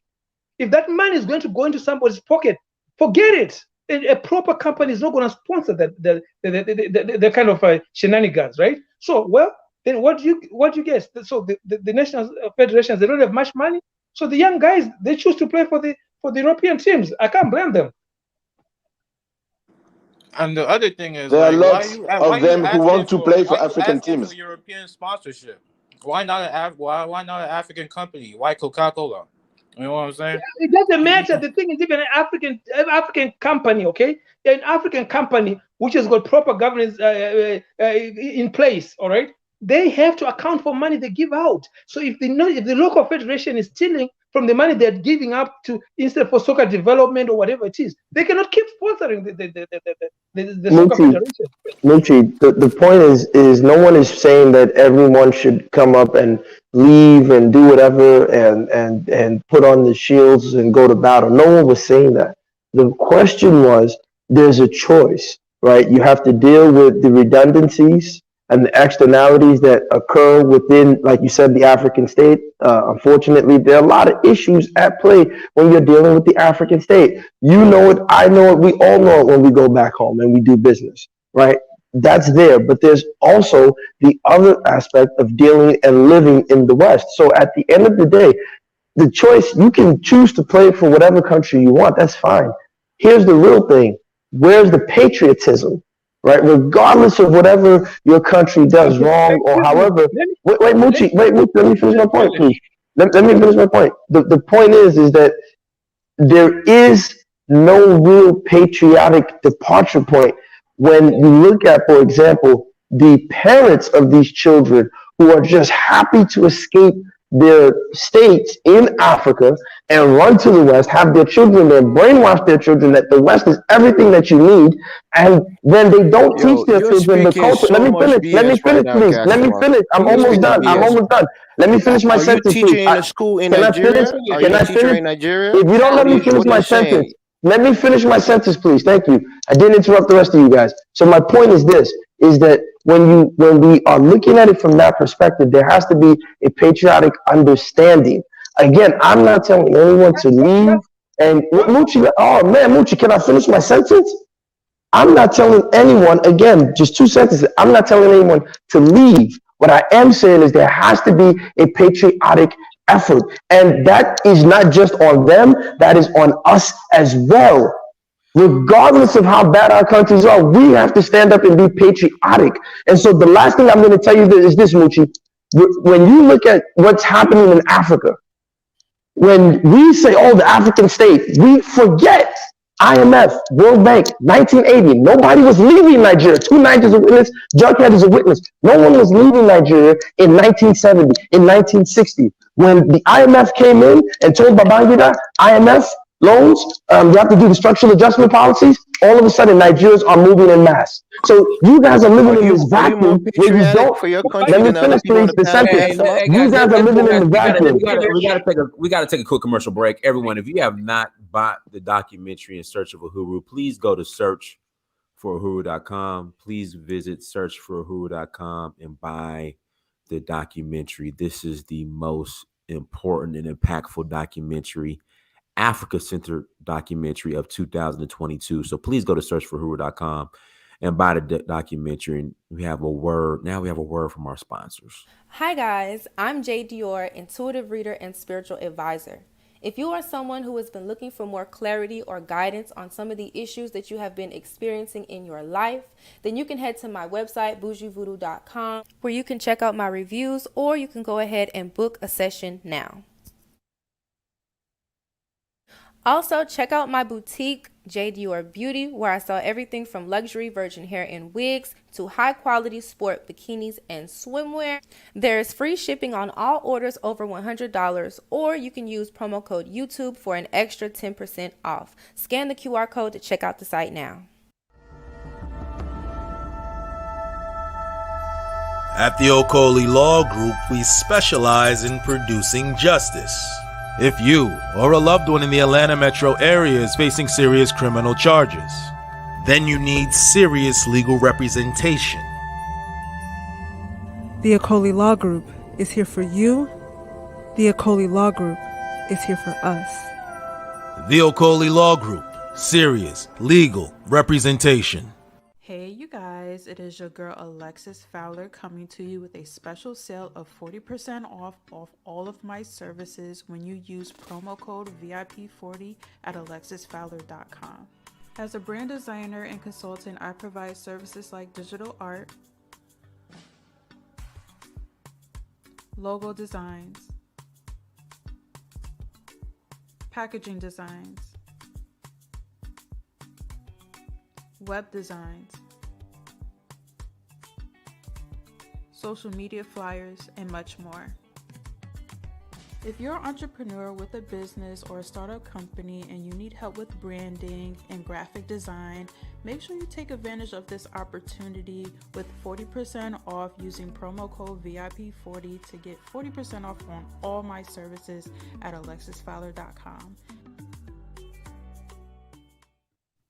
And if you're interested in running ads on Search for Uhuru, please visit searchforuhuru.com. Again, please visit searchforuhuru.com. And shout out to O'Shea Duke Jackson for the super chat. Thank you, brother, for the sandal fund. So, yes, I will go buy a new pair of sandals whenever I go back to Africa. Thank you, brother. Thank you so much. So, again, if you're interested in running ads, please go to searchforuhuru.com and send me a message. Shout out to Jughead for the super chat. Laugh out loud. My apologies, Dynasty. I have not purchased your documentary yet. I get paid tomorrow and I'll buy it then. Promise, love, respect from the UK, bro. Listen, the holidays are coming up. All right. This documentary, because I know you guys are going to be watching trash, the same trash you guys watch every holiday. All right. So this documentary is perfect for the holiday season, for Christmas. You know, when you and your family are eating and drinking eggnog and all that good stuff, unwrapping presents. You can watch the documentary with your family that evening. So if you already bought a copy, buy another copy to watch with your family. So go to searchforuhuru.com, buy a copy for the family, watch this with the family, except for I don't know what trash people watch these days during the holidays, but there you go. All right, go ahead, guys. Okay, so hey, May I say something? No, wait a second. Gas up. The salary for Mbappe for 2023, okay, is projected at about 90 million euros. All right. So I mean, let's, you know what? When we talk about these things, let's be real, okay? Let's not talk like too much hypotheticals. How many of us here, if we had the option to earn $90 million in a year plus other endorsements and stuff, would say, you know what? I'm gonna, out of patriotism, I'm gonna choose to go play for my national team, where the insurance sometimes is not even in place for these guys if they get injured when they're playing in Africa, right? I think wait a second. The conversation for me, it should be more about how can we be getting influence with these players that are in Europe, so some of their earnings, they help to come develop soccer in Africa. Not trying to tell a kid that's earning over $100 million a year and say, oh, out of patriotism, you should go play for. I mean, come on now. Yeah, come in. Muchi, you're being disingenuous. Number one, what we're saying is this: playing for a country doesn't mean you're good at your financial progress. That's a lie. Give an example. Remember Didier Drogba of Chelsea. He played in the Premiership for over 12 years, but when he played for national, who did he play for? His country. So we're not saying you should give it your financial incentives. No, you're being disingenuous. No, Muchi. You're talking nonsense. And then can I say something? Can I say something? I think there is a middle ground here. One mic. Jughead, were you finished, Jughead? No, but Jughead, finish your statement. I mean, goodness, guys, goodness. Go ahead, Jughead. Finish your statement. So much you're being disingenuous, okay? What Gaston and I was saying is this: playing for your country doesn't mean you give up your financial incentives. Playing abroad, whether it's Italy, France, or Germany, whatever. You play for your club, and you play for your country. You do both. You're not mutually exclusive. You're being disingenuous. Now I've finished. Thank you. I'd like to say something about this, because I think I was saying something. Hello, I think they said one mic. Regarding what was said just now by Muchi, I think there is a middle ground there. What he's saying is that instead of pretending as if we can, force people or train them one way or the other to abandon higher earnings, abandon their natural instinct when they were growing up, and given that they grew up in the environment already, and just say, okay, I'm black, I'm patriotic, equivalent to woke, and I will behave like Malcolm X and go to Africa first, because that is not realistic. Because the truth is, there are Africans that are actually leaving the continent, not to mention the ones that were born there, leaving the continent to go overseas, to go and do the same thing, to earn higher wages. The trick is, because that's a point that he made there, is to turn it to our own favor. One way or the other, we have to tap into that funds that they are generating, the resources they are generating, the knowledge they are generating. It needs to be transferred back to the continent, because this is what the Chinese and the Indians have gained from it. It was the diaspora that actually built their economy. You see what I mean? So applies to other things. It's not just football. For me, football is not even that significant. The area that is even hitting the continent most is the brain drain. They drain us and have them work in the West, and most of them don't come back at all. They don't contribute. The only thing they contribute is some money they send home to, to feed people and maybe pay for them here and there. That's it. No, there's no coherent way of retrieving money from the West and sending it back to the continent to use it to invest in institutions. Recently in Nigeria, just last week, there was a bill that was going through for the diaspora fund, where the diaspora will be able to put funds back to Nigeria specifically for investment. It was blocked for whatever reason. It was just blocked, and this is the point. Tonight, to say the truth, don't say it was blocked. You know why it was blocked. These people are puppets. Wilfred made that point earlier on. This is what the problem is. They make Africa so hostile to invest in. They make Africa so hostile for people to even contribute to, that it's almost as if there is an engine there designed to drive us to the and keep us there. And that is what we need to turn around.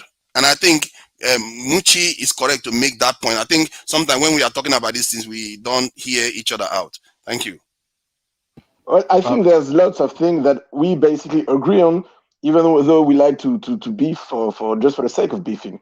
Because, sorry, sir, Jughead, yes, and gas them up. I agree with many of the points that you said, right? And you have to know that there are many people of African descent in France, especially I speak for what I know, right, who would be pleased to come back to Africa, especially, for instance, football players, right? But as I said, and as Tunaja just said, right, there are some environments in Africa that are way too poisonous to even enable people to come back. And when it comes to this, these are the people on the ground who have to do the job, right? Because sometimes you have the impression, and I get it too, right, that some people on the ground expect the diaspora to magically come and solve the problem they should be solving. But it has to be said, these are people on the ground who are going to have to first set the condition to allow the diaspora to come back and to do its job. For instance, as I said, I was talking about this topic, but not only about football, but more broadly with a friend of mine I'm studying with. He's a medical student from Cameroon. I'm also from Cameroon, but I was born and raised in France. He was born and raised in Cameroon, right? And basically, he told me that, I repeat it once again, that the players of African descent who were playing for France were traitors to his eyes, because they weren't playing for African teams, and they don't come back. But then I also said that, and he also quoted the fact that Chinese people or Indian people, generally speaking, right, not only for football is only it's a small topic, but for business, for instance, right, they come back and build their country, right? And that's right. But the problem is simply, and I repeat it once again, that when the environment at home is way too toxic, you can't do anything. And for instance, we shouldn't forget about the fact that Indians and Chinese especially, when the Chinese diaspora come back, right, the Chinese government does everything it should be done to allow the diaspora to thrive and to build the industry they need, for instance, right? While I'm going to give the example of my own country, Cameroon, right, where I'm originally from. I know personally, right, I'm in medical field, I'm a medical student. But I know a Cameroonian MD, for instance, now, right, in Germany, he's old. This guy gave up on Cameroon. Why? Because he tried to come back to Cameroon to build a hospital. And this guy is extremely competent, right? He's a very competent black doctor, recognized here also in Germany. So just to tell you, right? So he came back to Cameroon, it was a few decades ago, and he tried to build a hospital, right? He had the money for. What happened? Something like happened to Mbappe. Some officials want him to get money from him, right? To chop all his money. He refused to do so. And because he got contacted in high level of governments, right? Someone told him, hey, Nicolas, that's his name, you gotta go because you're in big trouble here. You could end up in prison and tortured. And he had to leave Cameroon literally from a day to another. This is the kind of... The thing what I mean is, you can't blame then people who have tried. Let me ask you a quick question. Did you ask your friend from Cameroon who studied medicine, I'm guessing, did you ask him when he finishes, when he graduates, is he going to work in Cameroon or in France? We're in Germany, actually. You're in Germany. Did you ask him, is he going back to Cameroon or is he going to stay in Germany? I couldn't say. But no, the thing that I can say... I'm sorry. That was, he said that the guy playing in France is a traitor. That was the next logical question to ask. You should have just asked him because you know what? Because why? Wait a second. Why I posed that question, right? Because I'm tired of dealing with a lot of hypocrites. You know what I mean? People that will say, that will always tell other people what to do, but they don't do that themselves. It's hard to listen to people like that. Sounds like Elon Musk. Sounds like Bill Gates. Sounds like Donald Trump when it comes to taxes. What are you talking about? No. Yeah, but wait a minute. Just you short. can't ask others to do what people are not willing to do. Hey, when it comes to that very friend, right? We have basically projects together. We're gonna come back to Africa together, but he wants to come back to Cameroon, and I want to go somewhere else. I'm personally interested in countries where you have way less headaches, like Ghana or Senegal, because I don't want to have to deal with Cameroon, even though I'm Cameroonian. The corruption level in Cameroon is a corruption level that doesn't allow you to even begin anything. It has to be understandable. But once again, so Jack Edge and gas them up, I agree with you. And I'm going to give once again the Senegalese example, right? And not about football. There is, as we speak at the moment in Senegal, a boom because the diaspora is coming back. But Senegal is not. It's officially a democracy, but it is still corrupt, and it is still in the end of French through the French affect system. But still, in Senegal, you have such a level of corruption that can still allow you to begin something and to make something. And you see it with the Senegalese diaspora coming back. That's all I had to say. Wilfred, this topic, Wilfred, I just want to quickly point this out to you. You're correct. No one, and this is the tough part. And that's why I think what Nigel was saying, it's not our fault per se. The states in Africa are extremely run by Francophiles, Anglophiles, and American just lovers. And the problem is that they would rather take their resources and the little bit of money they get and fly their children abroad, have the side chick in Dubai, make sure that they have access. They don't care about anything and anybody. So it makes it very difficult on our part, and that's our fight. But I want to just quickly point this out. I am tired of coming on platforms and having grown adult men asking about another adult man's personal life. When you are with your wife in the middle of your stroke, you don't ask me, gas them up. Should I hit it to the left? Should I hit it to the right? Should I pull her hair? You don't ask me that. So stop coming here trying to figure out what you do or what I'm doing personally. You should be worried about what finger your dentist has his hole in before he puts it in your mouth. Stop coming here and asking. That's how you know, to me, you never went to university and had real debates. Because a real debate, you don't talk about the person, you talk about the idea. The strength of the idea is what stands. So anyone who's coming on here trying to figure out what a person does personally, that's some girly man stuff. It's just my 3 cents.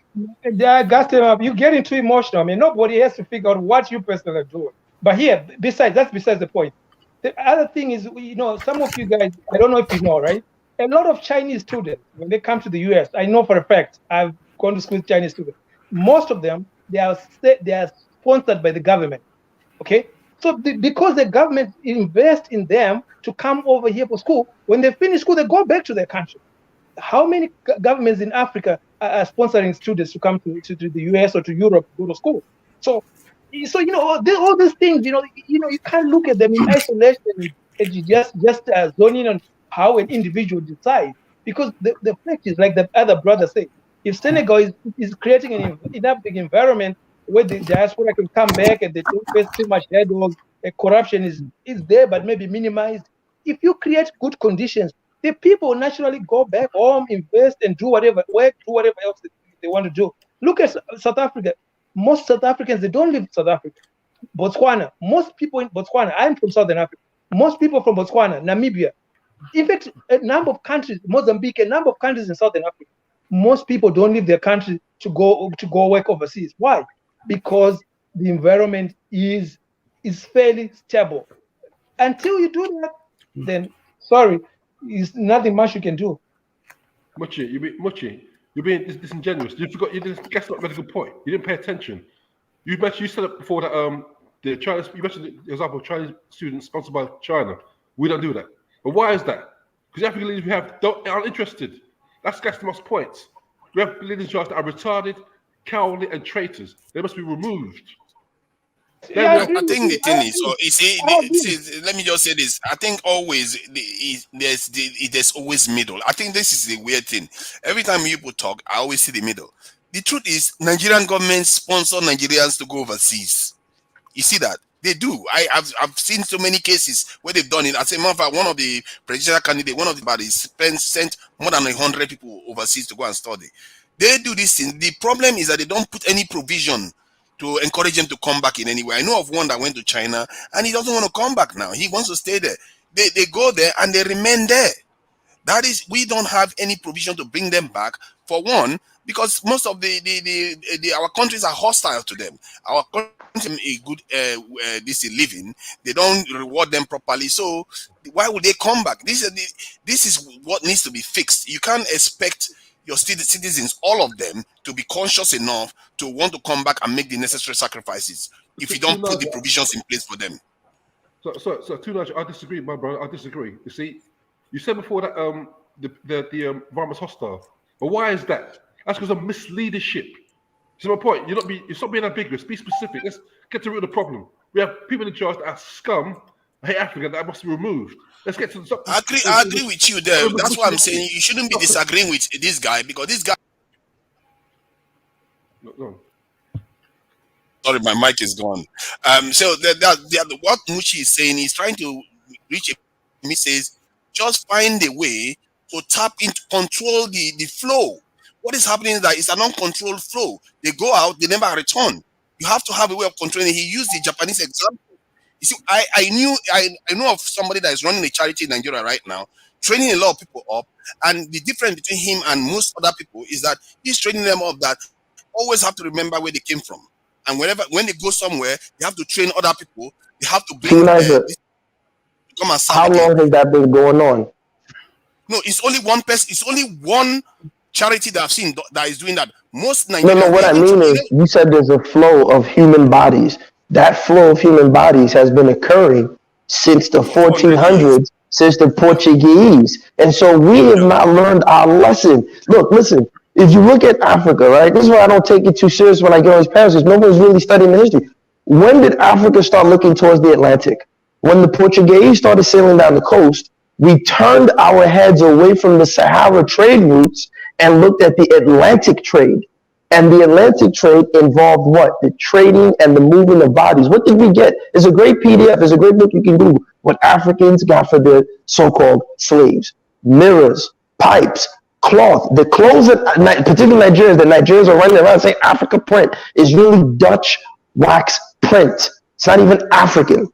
So this is the nonsense. We got food. They brought the tomato. They brought the yam. They brought corn. They brought cassava. The Colombian exchange. This is what was brought to us. And we haven't learned our lesson. So now someone, Muchi says, oh, 90 million. Muchi, they say $90 million for Mbappe. Yeah, and Mbappe, they'll also tell Mbappe, wear a dress and he'll be on the front of ESPN while he wears his dress for 90 million. So this has been the game. We've always been selling out for trinkets because we don't have leadership that looks at the bigger picture. Can you imagine if those Africans return back home? If they return back home for 400 years, do you know what the difference it would have made? They are not returning back. That is where the problem is. To Niger, the richest black man in UK, if anybody is from the UK on the panel right now, as far as I know, the richest black man in the UK is a Zimbabwean, okay? His name is Tribe Masiwa, all right? He runs a technology, like a wireless company called Econet Wireless. It's in Zimbabwe, it's in Botswana, it's in New Zealand, all over the world, okay? This guy, he went to study electrical engineering in the UK, right? He came back. He worked for the telecommunications company, right? And then he had an idea that he wanted to start a mobile company. Do you know what happened?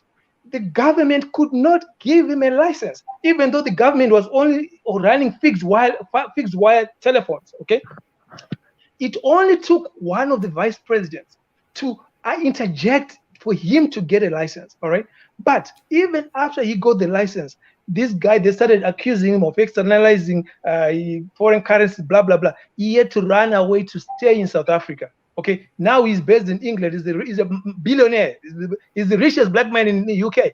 But so that just shows you sometimes we, our own worst enemies, especially the people in leadership. So me, I'm sorry. I go to the top. I don't blame the person on somebody trying to feed the kids and say, oh, they should do this. But Mucci, you know why I say you're incorrect? And let me give you a very practical example. The boxer, Rocky Marciano, right? In boxing, they love this guy, the Europeans. They say, oh, he's the greatest. He never lost. He was undefeated, right? Now, when Muhammad Ali refused to take the draft, when he refused to go on the draft, you should go and Google what Rocky Marciano was saying about and to Muhammad Ali.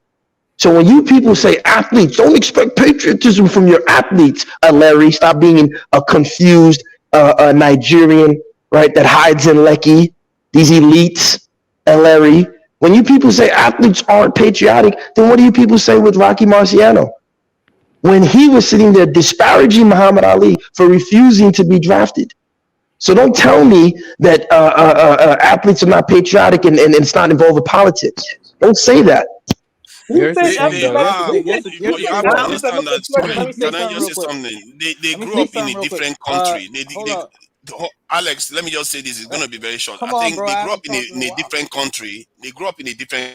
You have to be realistic about what you expect from people and look at history. The people that have had the same experience and have actually fixed their systems based on the people that are living their country. The Chinese did it and they had control over it. The Japanese did it according to what Mucci said.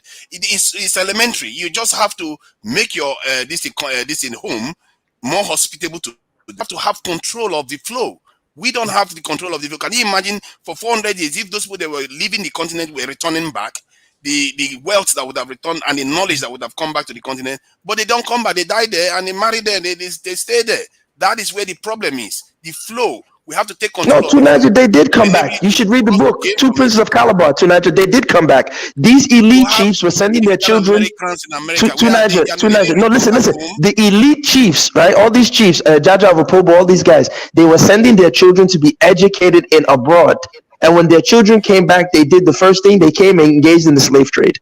So they've been coming back, and that's the cycle. The elites have been bringing their children back to exploit us. Gas them up. You have 50 million African Americans. That's a clear example that they didn't come back.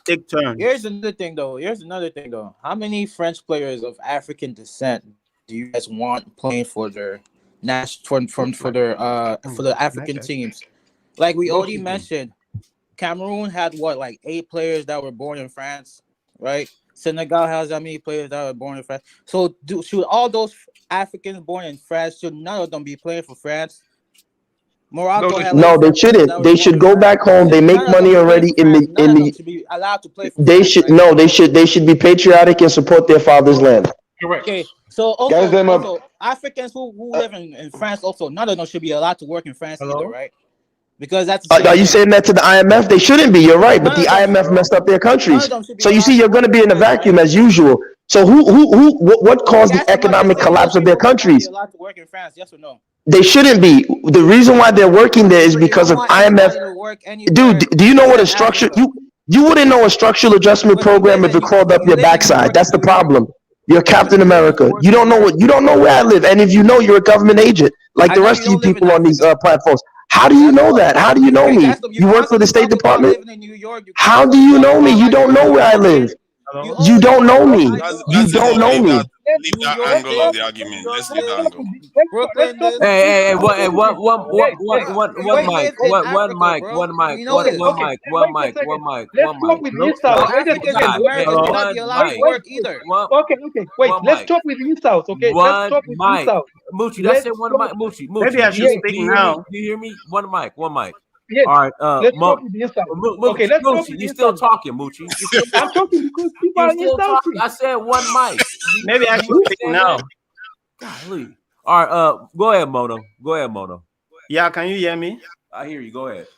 Yeah, sure. I just wanted to talk about what one of the guys from Cameroon talked about. But in summary, I think that each and every person has been making some very, very valid points. But when it comes to Africa at the moment, I think that the English-speaking countries, so-called Anglophone countries, are really moving forward.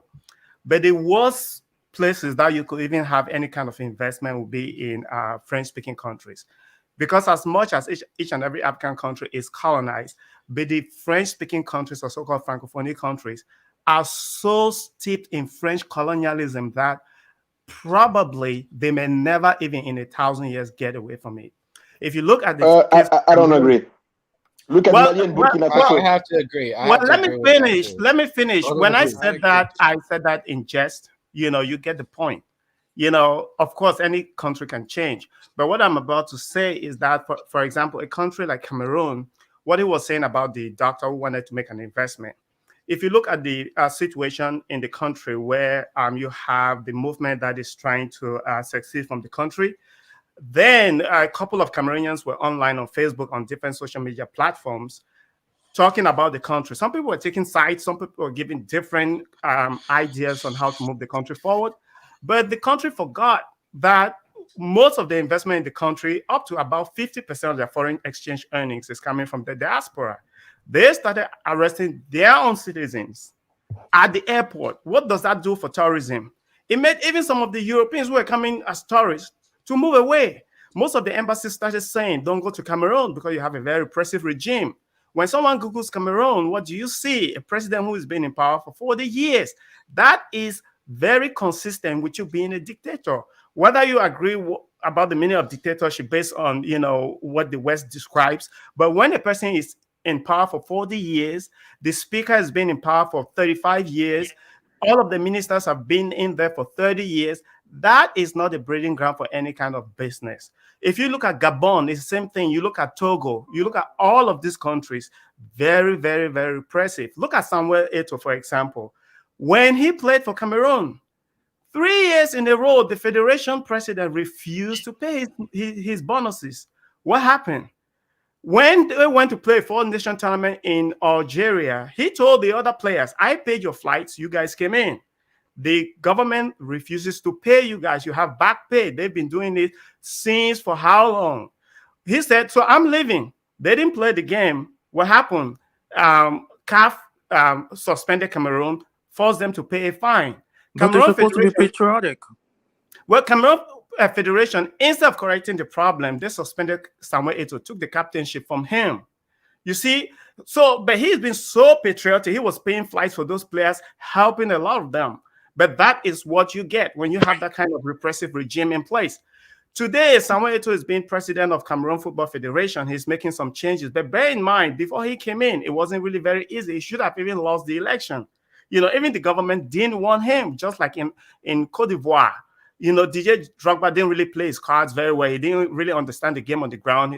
He really grew up in France, so it was an easy defeat for him. But you see, many African players who've been very patriotic cannot even be federation presidents, because even the former player of Cameroon, Joseph Bell, he actually forced Cameroon in 1997 to pay dues since 1994. On the last day when Cameroon was playing Zimbabwe, FIFA, Sepp Blatter had to force Cameroon. You don't pay the dues, you don't play. Now, because of that, Joseph Bell, the best African goalkeeper in the history of the game, voted by FIFA. This same man, he stood for elections in Cameroon for the federation president. He was defeated. What happened? 50 delegates had to vote. On the day of the voting, the minister increased the electorate by 50 more people, 100. He pulled out because he knew he was going to lose. That's the situation that you have. Going back to 1994 in Cameroon, the country contributed about $800,000 to support the players. Given the results of the 1990 World Cup, they said share it amongst the players before they even go to the World Cup. That money was stolen. Until date, nobody's ever been prosecuted except the journalist who asked the minister a question about the funds. Journalists were locked up for several months. That is Cameroon. This is what happens in Africa. So we might sit and talk about these players playing in Europe, coming back out of patriotism to play. When they see stories like this, their parents know stories like this, it takes patriotism out of the equation entirely. So now that you have in countries like Ghana, you have in Kenya, other countries, they are changing. Francophone countries don't just want to change. Emmanuel Macron has a business to make sure that these countries are steeped in French colonialism. Look at Chad. Even the speaker of the Chadian parliament couldn't become president. But the constitution says he had to be president. But You then know what it's happened? Macron went in there and made sure the son of the president became president of Chad, and that's what you're having. There is the likelihood that the son of the president of Cameroon will become president, just like it happened in Togo with Eyadema, and in Gabon with Omar Bongo. You look at the president of Gabon. I'm not making fun of his condition, but the thing is, he is not even fit to govern. Look at this, the way the British Prime Minister, the former Prime Minister, dragged him to sign an oil deal in London. The guy could basically walk. His attachés, they were behind him, trying to just get him not to fall backwards. You know, look at the kind of people that we have. Look at the conference last week in Washington. Look at the president of Cameroon. He wasn't even present. So when you look at the situation like this, who takes money and goes to a country like that and But again, is this the fault of the people? You see, what you guys are mistaking is, listen, if the people had the power, they would not bring people like that to represent them. These leaders that you're talking about are all selected from the West. That's true. Of course, we know. But the thing is also, Mono, you shouldn't basically, you shouldn't put Central Africa and West Africa in the same place. Because when I look at West Africa, and you know what I'm talking about, right? Senegal, Mali, Burkina Faso, I think Niger, it's only a question of time, the problem that the American army is stationed there and protects Bazoum. But if it wasn't for it, Bazoum would have fallen. And Senegal come next. There are going to be some huge change in West Africa, at least in the future. I agree with that. System are going to fall. Senegal is somewhat of a democracy, but again, it comes down to who is the president. If you have love of country, in 2000, when Abdou Diop was beaten by Abdoulaye Wade, his comrades told him to rig the elections. He said no, he doesn't want to spill the blood of the Senegalese people. He's been president since 1980, 20 years. That was blessing enough for him. He didn't want to spill blood. He said he will hand over power and advised Abdoulaye Wade, you hand over power the same way I did. You know, and they've had a peaceful transition. In Cameroon, it's not been the same situation because Paul Biya can have 73% of the electorate. Even Mandela could never hit 70. And you know what the thing is? Where are the children of Paul Biya? Where are the children? Where are the children of all these dictators you mentioned? You see, this is the problem. All their children are in the U.S. They're in the U.S. They're sitting there in the UK and in France, getting the best education, taking drugs, promoting that nonsense, and eating jollof rice or whatever African food they eat. And these are the people that will now get selected to come back and take over. And no one wants to call them out. And half of the people on the panel in these comments are related to these type of people. Call out your cousins. Call out your aunties. Tell them to stop stealing. But it's easy to tell the people on the people. They don't have the power to fight these people back.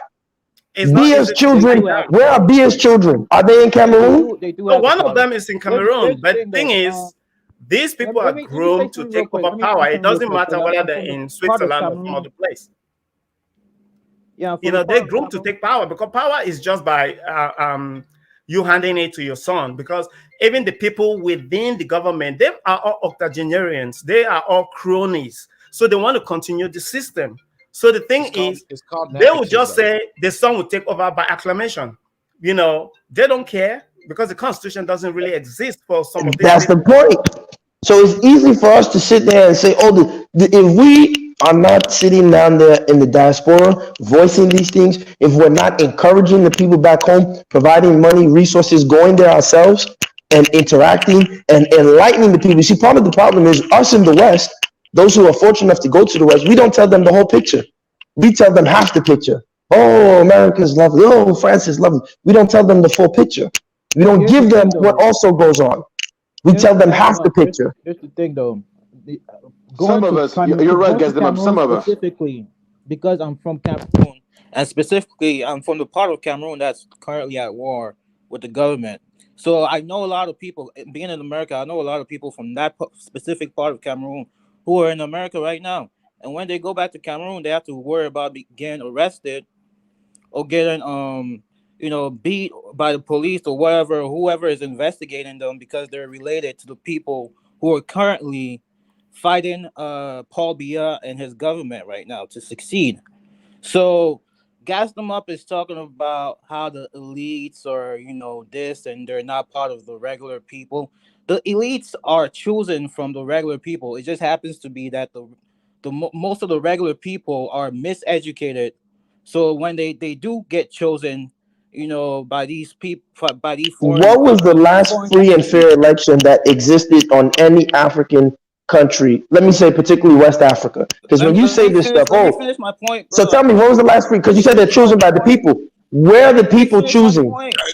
Okay, so Please let him finish. I think Here's he's the thing, though. Here's the I thing, agree though. with The actually. people Go ahead. Go ahead. in Cameroon, especially, you're talking about how the people don't stand up to these cronies, but there's a whole war that's based on people standing up. They're using weapons and stuff. I didn't say the people don't stand up. I didn't say that. That's a lie, but go ahead. Don't lie on me. I didn't say that. People in the diaspora are the part of the reason why they're standing up. We provided resources, money. I never said that the people are not standing up, so don't say what I didn't say. Who did you say doesn't stand up to these cronies? I said people in diaspora who are related to these leaders, who have access to these leaders. Call out your uncle, call out your cousin. Your uncle's in a position of power, call him out and say, stop stealing. People in the diaspora were integral to people in Obviously, you're not understanding what I said. I think it's going over your head. I said the people who are related to those in power. I didn't say everyone in the diaspora. I didn't say dude, you gotta learn to listen, bro. I didn't say everybody in the diaspora. I said those related. Those people are part of the ruler class that you talked about. Why would they? You're talking about how they're corrupt and all of this. Why would they want to stand up against their? Because they come on platforms like Dynast. Because they come on platforms like Dynast and chat nonsense. But you said that rulership class. Sorry, Alex. Let me just try to back you up a bit. I think what Alex is talking about is that in the end, the people on the ground are miseducated and have a full on certain leaders. This is why I'm engaging with the Nigerian. And what I tell them all the time is that if you change the people on the ground, you are going to see the leader that is going to emerge is going to change. That's what he's saying. He's saying that the leaders that emerge from the people, and that's true. Look at now in Nigeria, we have a candidate saying he's going to pursue an Afrocentric policy. Leaders that are pursuing that kind of policy, how do you expect the ones overseas to be the ones pursuing it? You have to change the people on the ground. The ones in the diaspora, because they are more racialized, they have more perspective, they should be educating the ones on the ground to help them see what is going on in the world, and so that they can select the right leaders and encourage the right leaders to run for office. I tell them all the time, if you have this type of agenda, you should know you are important for it. Because those ones that are fighting for it are not the right ones. That's why they go there and they fail. So Alex has a point that the people on the ground, that's the people you need to change. If you don't change them, we can scream all we like here. It's not going to matter. This is why Gas Them Up. I really wish I see you more on the Nigerian space talking to Nigerians. And also, another thing we cannot forget Here's about another thing too, Nigel. Here's another thing to think about. Let me say this real quick, Muchi. Let me say this real quick, Muchi. Nigel was saying that the ones in the diaspora have to go back to Africa and educate the ones in Africa. But here's another thing to think about. Who educates the people in the diaspora? Is it not the white government? Experience. They just see. They see with their own eyes. They see everything it's the white government. And here's the thing. Gas Them Up was talking about that movie in the beginning. The movie about how it's like talking about it's twisting up Nigerian culture, and it's introducing LGBTQ or like feminism or whatever. Those are people from the diaspora who are educated by these white governments that go back. All I'm saying is that there's also miseducation in the diaspora, that people in the diaspora are sent back to Africa. We have to take control of our education systems in Africa and the diaspora, because and there's plenty of people. You're rolling the dice either way. There's plenty of people on the continent that are fighting for democracy. So let's respect even the people on the continent right now. People are dying trying to fight for democracy, right? So the thing we have to acknowledge is that, first of all, the relatives of most of the people in power, they're not gonna be telling their relatives in power to change anything when they're benefiting from the system. It just doesn't make sense. Then secondly, the thing is, the people at the top, they have compromised the institutions, right? So one, you go to the judiciary. In a lot of African countries, the judiciary is compromised, right? That means that if somebody was to take your property in an illegal way, there's a judge who is corrupt who is going to endorse that very same bad illegal action, right? And then you look at the military. A lot of times you find that the people in the military, the police, and the intelligence services, the guys at the top, they have been compromised, right? They have the big mansions, they have this and that. So, and then you have elections. The elections, okay, who counts the votes? Most of the time is the government counting the votes, right? And then you might have an electoral commission that's supposed to certify. So they cheat. A lot of times they will cheat, even if the majority of people have voted for the opposition and stuff like that. It's just similar to the U.S. You have the electoral college here in the U.S. It's never been changed, but we know for a fact that Hillary Clinton, she won the popular vote, right? So let's not ask. What can people do about that? It's hard to cheat now in Nigerian election because sorry, let me just add this. In many African countries now, it's getting harder and harder to rig election. Like in Kenya, they tried to do it recently and they found that they rigged it and they did it again and the whole error was corrected. In Nigeria, if you vote now, because it's based on facial recognition, they can even go after the election to go and check the results to verify the quality of the results. You see what I mean? So it's a lot harder to rig election. The only way you can rig election, prevent people from voting in the first place by buying their card that they used to vote or encourage them not to go and vote. In other words, you can suppress vote. It's not possible to stop people from voting. Nigeria is advanced. So let me say Nigeria is advanced. That is not the case in most African countries. Rwanda with Kagame. How many times has he won? Exactly. He wins by 90% every time. 90%. And you tell me there's no cheating. But the system is not the same. The system is not the same. No. It's a system you can verify.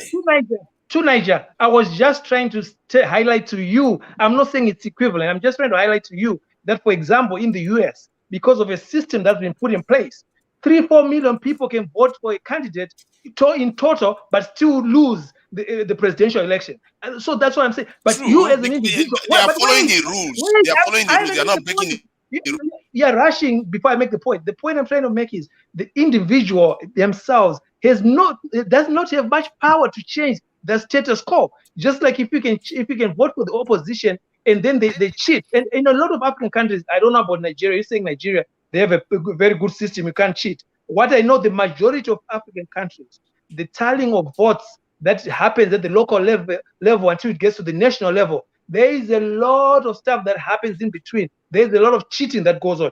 I agree with you there. All I'm saying is that the trajectory is that it is changing in the direction of being able to verify people's votes. I agree. You know what I think matters? I think the level of competition around the leading party matters, whether they're going to contest the election or not, or or like push back. That matters as well. There's certain countries where only one party holds power in that country, and there's nobody to push back at them, right? Well, I'm happy. Central Mono Africa. brought up. Hold on. Let me finish, bro. I'm happy Mono brought up Cameroon as well, because I'm telling you right now, the son of Paul Biya will be the next president of Cameroon, and nothing will happen, right? That's right. Nothing will absolutely nothing. You know why? Because he whoever is in charge of the military right now is really close to him. So the military is not going to stand up to him. The people who are afraid of him, if they even try to stand up, they're going to get gunned down. They're going to get, pushed around. Riot police is going to be out there. And who in the diaspora is going to be looking out for them? All these people like what's his name? Gas them up, who's talking all this. They're not gonna worry about those people who are getting gunned down by Paul Biya. Right? They're not gonna be donating to those people. Right? Wrong. They're gonna be in these chat rooms talking, right? I think that the son may become the president, but it doesn't mean that it's going to last like his dad did. And see, things are changing on the continent. Let's not pretend as if everything is remaining the same. We saw what happened in Mali. We saw what happened in Burkina Faso.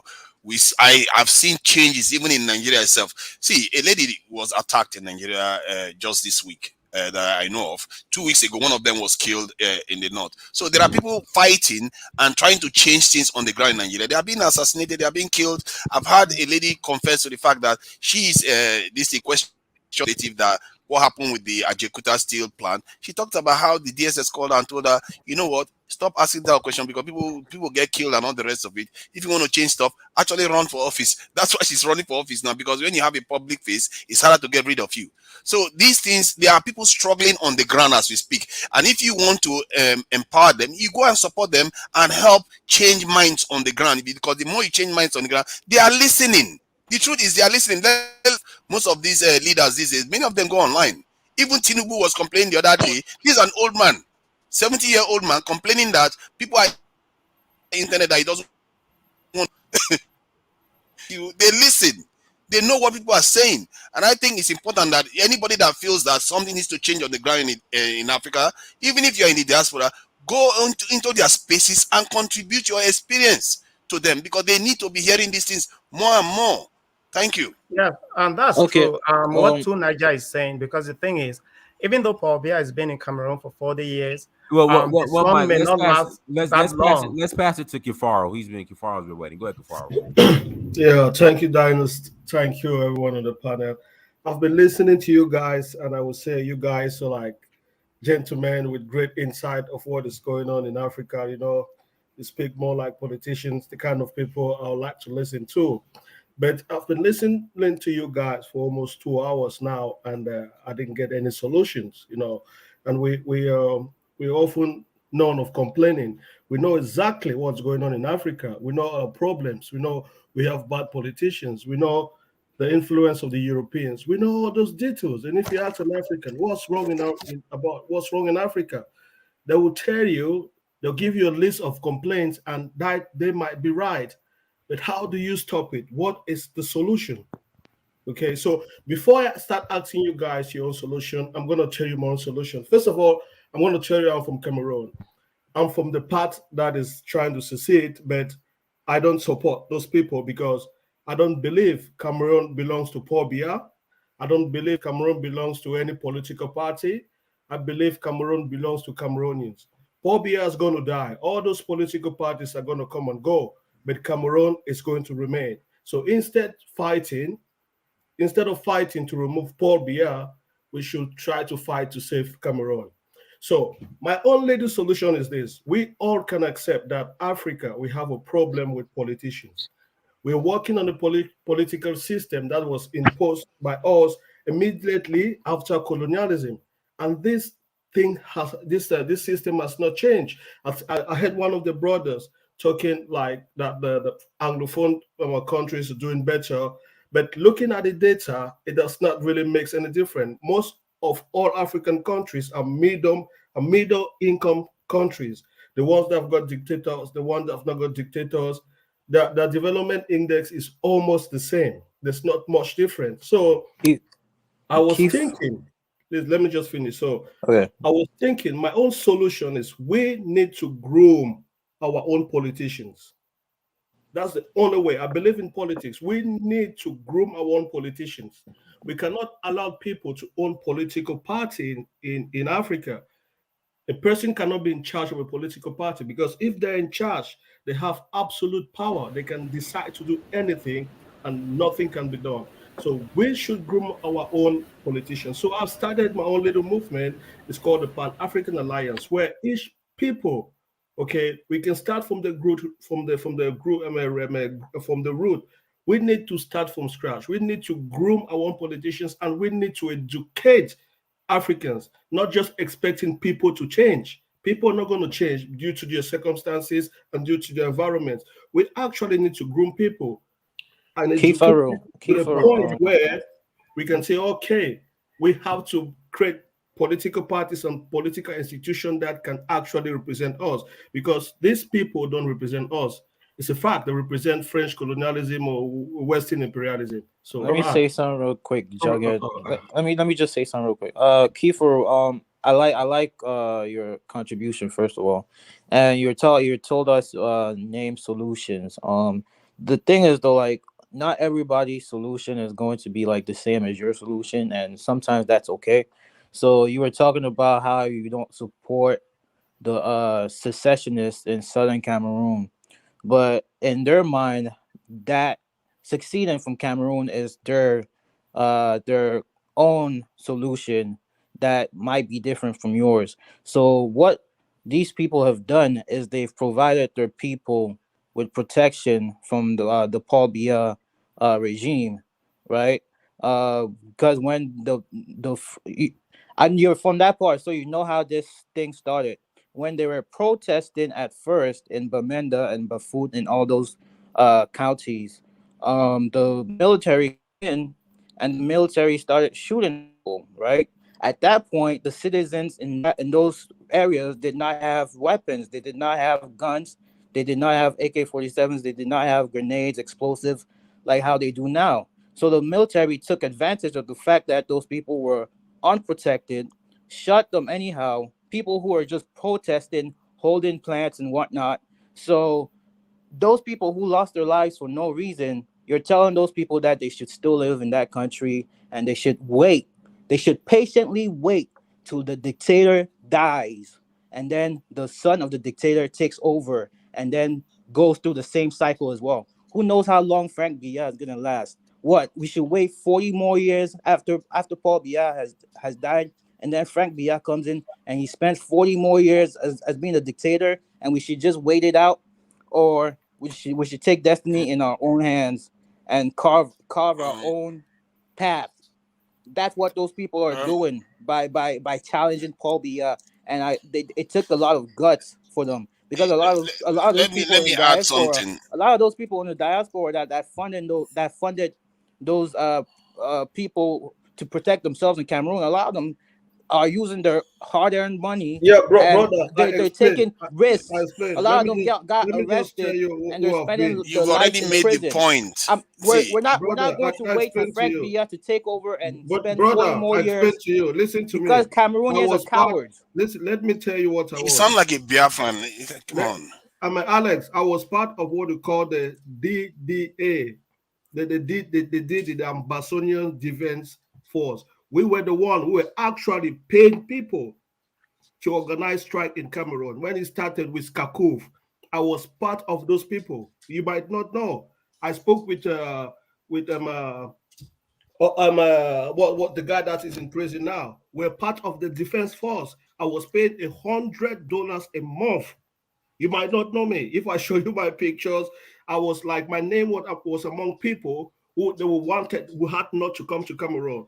But I've seen things, I'm not fighting for Paul Biya. I'm not fighting to save Paul Biya or fighting to save whatever. I'm fighting to save Cameroon. That is the point. Paul Biya will die. CPDM will die. And Frank Cameroon will Biya will remain take over Cameroon. after Paul We should Biya. fight for So Cameroon. We should Frank fight for Biya is Cameroon. gonna So take over let's after not Paul groom Biya, our See, own and then politicians. Frank Biya, France is gonna I mean, choose the let me next say person something. Let too. me say something That's as a what they're fighting Nigerian. for. Alex, let me say something as a Nigerian. You know, what you are saying, it sounds like the kind of things Biafrans say. And this in the Kefaru, you know full well what I just said just now was part of the solution. You are talking about going to educate people in this in Nigeria. The thing with all this stuff we talk about is that we have to start getting smart at understanding when we are converging.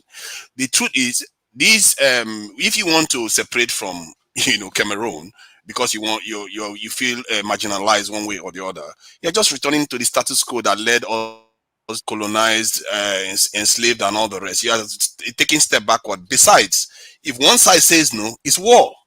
And how can you start a war at a time when we have so many wolves around? They are coming in to try to take over the continent. You want to start fighting your own brother. This is not time for fighting each other. This is the time for enlightening our people to take back control of their lands. Because in the end, it's not about Pobia. Maybe Pobia will fall. I think sometimes, Kifaro, the way you come across to Alex is that it's like you're saying, let's leave Pobia there. His children there. He might fall if the people change, or he might change, then there will be no reason to remove him. You have to change the people. If the people start demanding more, you will see Pobia will have to move. If he doesn't move, he will be removed. But That is how these things work. To Niger, I'm having a hard time understanding you. Okay, so if the guy has been in power for 40 years and he hasn't voluntarily left power, okay, and most of the time we say, oh, the people are docile, the people they don't fight power, this and that. I'm sorry, I don't know too much about what's going on in Cameroon. But if somebody picks up a gun to fight the current government, that's the highest form of protest. Okay, and if the current president still does not want to leave office to save his country, I mean, come on now. How are we going to blame the No, people? not a gun. You See, if you pick a bigger gun, guns. if you pick a gun, When I say if you Cameroonians, I'm not talking about the people So who what, are a you backward, get bigger I'm guns. talking about If the that's French what you mean. Cameroonians, the French-speaking Cameroonians who bow down to this Exactly, dictatorship Alex. I because they understand feel you. like I they're know you doing better understand. in their own regions. Alex, those are the people who need more education. I understand. I want you to understand me. When I say education, where the education is lagged, they need more. The only way to solve to make that country prosperous is to educate the people. And if it's all of us, we're going to accept the francophones, maybe the way they were colonized, they were assimilated. Yeah, they may be so deep into French colonial. and you can also educate the leaders. This is another thing. Let me add this: the leaders are also learning from us. They are also listening. I keep saying this. They are also listening. Don't think they are not paying attention. You can also educate the leaders and tell them it's not. But when the emphasis starts changing, that you need to figure out how the interests of your own people, you will see that their mindset starts changing. I'm telling you because I've seen it happen in the context of Nigeria too, I got a where question Nigerian for politicians Kiefer are making real quick. argument that they need to increase their defense forces. They are even making the argument as that there is no reason why they cannot be able to do it because they've done it before. Why can't they not be able to increase their defense forces if they needed to? It tells you that they are paying attention. Kiefer, did you go to school in Cameroon? Yes. I went to Sasset. So you've gone through the education system and you've seen the curriculums. When you I say understand education, I'm not who talking developed this about curriculum. academic education. Okay, You but just understand, go ahead. but I'm just saying you understand who developed these curriculums and who Of course, it developed was these given to us in education. French. Yeah, it was yeah. So I'm saying these people who are going through a French-centered education. So you're talking about solutions, right? Yes. So what we would have to do is introduce schools that go against that type of thinking, those kind of French-driven ideologies, right? We would have to establish those kind of schools ourselves, Yes. right, and challenge the education system in Cameroon. Yeah, We would yeah, have to get money, That is slow motion. enough That money is slow to motion. go build schools like that. No, it's not. It's Because not schools about like that building aren't being built in Hold on, Cameroon right now. Kifaru, hold on. You know, I've had this discussion with Kifaru before. That what you are doing is slow motion. It's not. See, I've said it the last yesterday I was here, and I said it. We have to start thinking in a more efficient way. If you want to change the system, look for the easiest lever to pull with the least amount of force or energy you have to put in. One of the ways to change people is to change the ones that are close to power. If you change those ones, they will change the system itself. If you change the newscaster, they will change the system. This is how you have to be, because if you start building skills, do you know how long that is going to take? That's going to take forever. But we're complaining about the people in power. There's multiple ways to change the system. You can do it slowly and you can do it with force. But I feel like it's very important to, do as much possible. Africa is the youngest continent on the planet. Young people outnumber old people. If the young people wanted to change it, they could, but they're uneducated. So I do believe in building schools and making education very informative for the young. I fear that is just passing the buck down. We don't even have that long. We don't have 20 years to mill about because the world is changing so fast. Let me tell you the reason why we don't have 20 years. What he said is more realistic than what you're saying. If you're looking for mass changes, let me give you the reason why it's not as realistic as you think. Let me give you the reason why I think it's not as realistic as you think. Is thinking we have connections with these people in power. You're telling us to go. Okay. Keep saying that. Keep assuming that you don't have any connection with them because they are made of iron or silver. Let me just say this, guys. Please. Hold on, Kifaru. Let me finish what I'm saying. Sorry, you will go on after me. See, you might think that you don't have contact with these people. A moment ago, you were saying these people are from the pool of the people. You forget that they are still your people. If you talk to them the right way, if you talk to the right people, you can even look at that in the context of Nigeria. Let me give you my own example. When I'm talking about Nigeria, I'm arguing for the sake of the police. I'm arguing for the sake of the military. I'm arguing for the sake of the intelligence services. I'm arguing for the sake of some of the strongest institutions in the country. That gives you power. from afar. You might think you are weak, but you are not weak because you are arguing for the country to be strong. To Niger. What happened during NSARS when Nigerians were protesting and talking to the government, talking to the rulers? What happened during then? The military was They got everything they wanted. Shut That's them what down. happened. You see, people like you, down. people like you. You see, I've seen people like you in Nigeria before. All you people remember is the bloodshed. You don't remember what is achieved. But people are dying for nothing every day. Hold on. But that's my point. Solution you gave. But this that they did was they protested. They didn't go to war. They didn't tear the whole country apart. They got everything they wanted. Some people died, but they got everything they wanted. You were asking me what happened. Because what I find is that people always remember the people that were killed. They did not get anything. Who told you? You are not even in. They got all their demands. They got all their demands before the protest ended. What are you talking about? That was the only thing. The government agreed to everything. Oh my God, this guy! I don't know, man. There's no point. Okay, let me say this. This guy knows more about what happened. The Jughead has been putting his hand up for a long time. Go ahead, brother. Let me say this real quick because the thing is, Alex is making some valid points, and I mean, at some point, let Jughead go. Go ahead, Jughead. Who's that? Okay, let him go ahead. Thank you, Dan. I appreciate you, and thank you, Muchi, for endorsing me. Yeah, look, I got very short time at work. I'm gonna pay for these super chats. Look, Dianas, I'll pay you with regards tomorrow. Your documentary, I'll buy it tomorrow. Thank you. And listen, watch it with your family during unboxing day. I'll buy two. Okay, there you go. That's my friends. I might buy three. I get paid. Got no excuse. To Naja, love respect. Mono, Joe, Muchu T, Alex B, Kifaru, and Wilfred. Love respect you, bro. Look, to Naja's correct. We haven't got much time. Okay, if we continue this lollygagging, 100 years from now, you see black people in Africa in two places: history books or the zoo. I'm warning us now. All this lollygagging is going to stop. Because these people are not playing. If we become tenants of our own land, we're done. We would have lost Tasmania, Australia, Middle East, Libya, Algeria, Morocco, Tunisia, and Egypt commence. If we lose Africa, we're done. That's all I've got to say.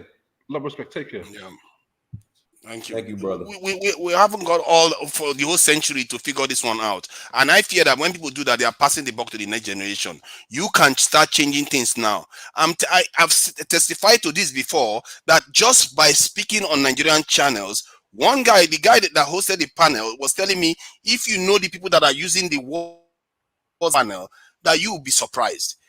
It tells you that they are listening. Because most of them don't have the experience we have of living in the West, like living on a daily basis. Some of them just go to meetings, ambassador to ambassador, and Sandringham to this in Americans, this in a military academy. That's all. They don't really experience how life is for the people that live in the West. So when you say this to them, they are paying attention, and you can see that their words are changing. For Nigeria to be talking about recruiting 1 million soldiers, almost all the political candidates are saying the same thing.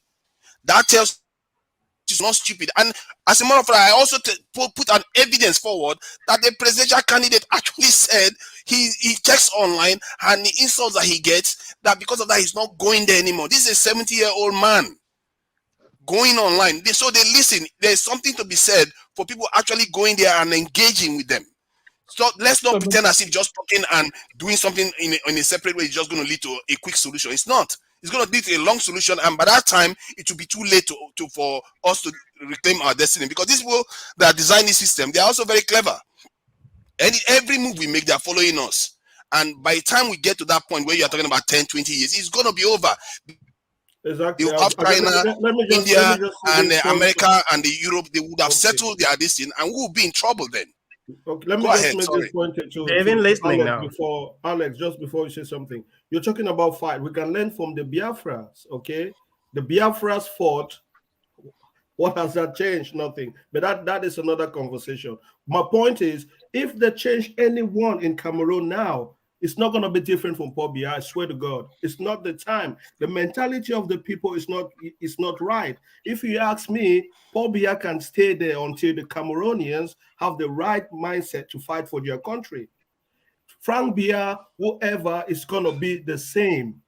It's not going to change. You can take any person now, but the Cameroonians must know we are fighting for Cameroon. We are not fighting to kick out Paul Biya or to kick out whatever. If you kick out Paul Biya, the next one that's going to come, I don't see how it's going to be different. I know people now who are aspiring politicians, the way they think, I bet you they think worse than Paul Biya, but they're fighting to take out Paul Biya, and they are even worse than Paul Biya. It's that education I'm talking about. You're fighting for your country and not for a political party. That was my point. You can fight. The Biafra stood it. The Biafra stood, they fight Nigeria and they lose. And they asked Ojukwu. Ojukwu said, Ojukwu, he said, no, anyone that is one to fight, bring the Biafra war again, I'm against him, because he knew he was wrong. So we can learn and make sure we don't do the same mistakes from what other brothers did. That was just my point. First of all, I agreed with you with the education thing. So we agreed there. Another thing is like Biafra, they're preparing to fight again. So I wouldn't say that's a finished issue already.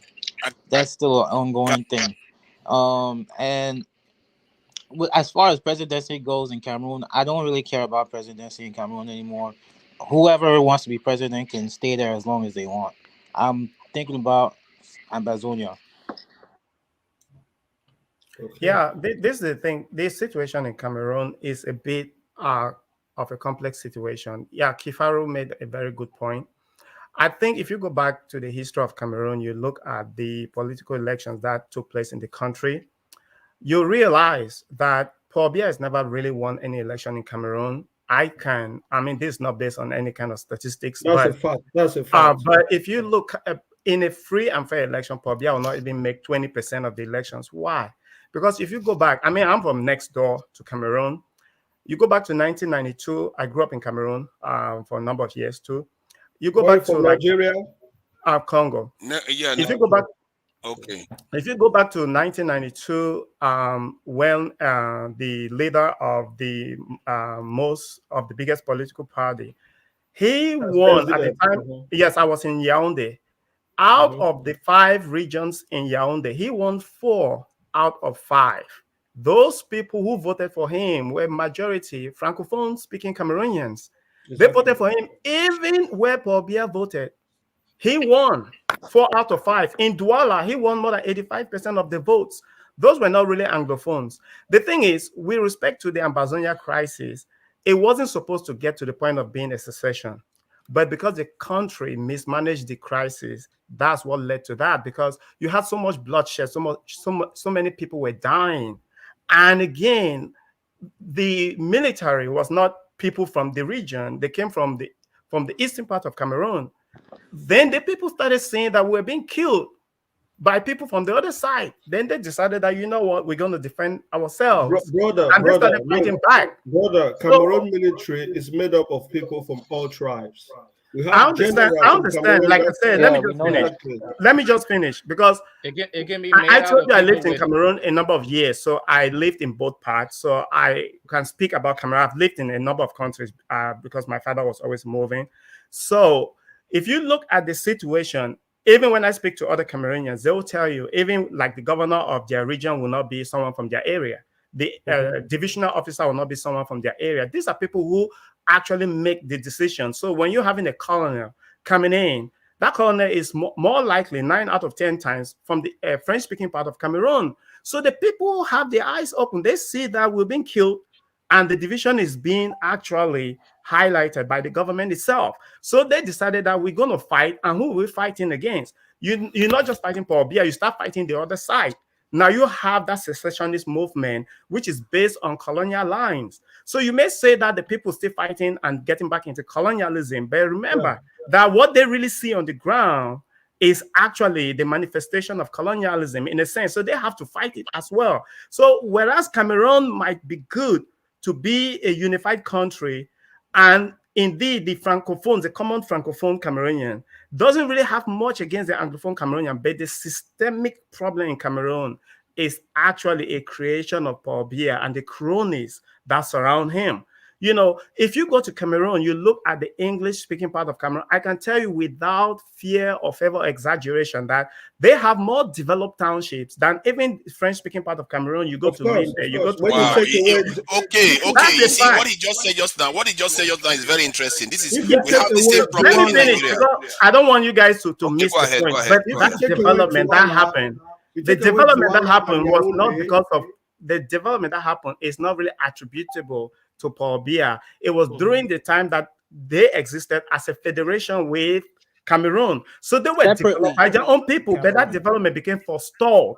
The moment they became a unified country, when Paul Biya decided to use a presidential edict to make the country one. So whereas you might say that they're slightly more developed than the other part, but remember the development became forestalled for so many years that Paul Biya has been in power. Then politically, they can't really win because when you go to places like Douala and Yaoundé, you really see director of this company, director of that company. Every major corporation is a Francophone Cameroonian. Then the University of Boya, at that time, you know, I'd not gone to university then, but Anglophones never even had a university in the country because the mindset of Paul Biya was to make the country a French-speaking country.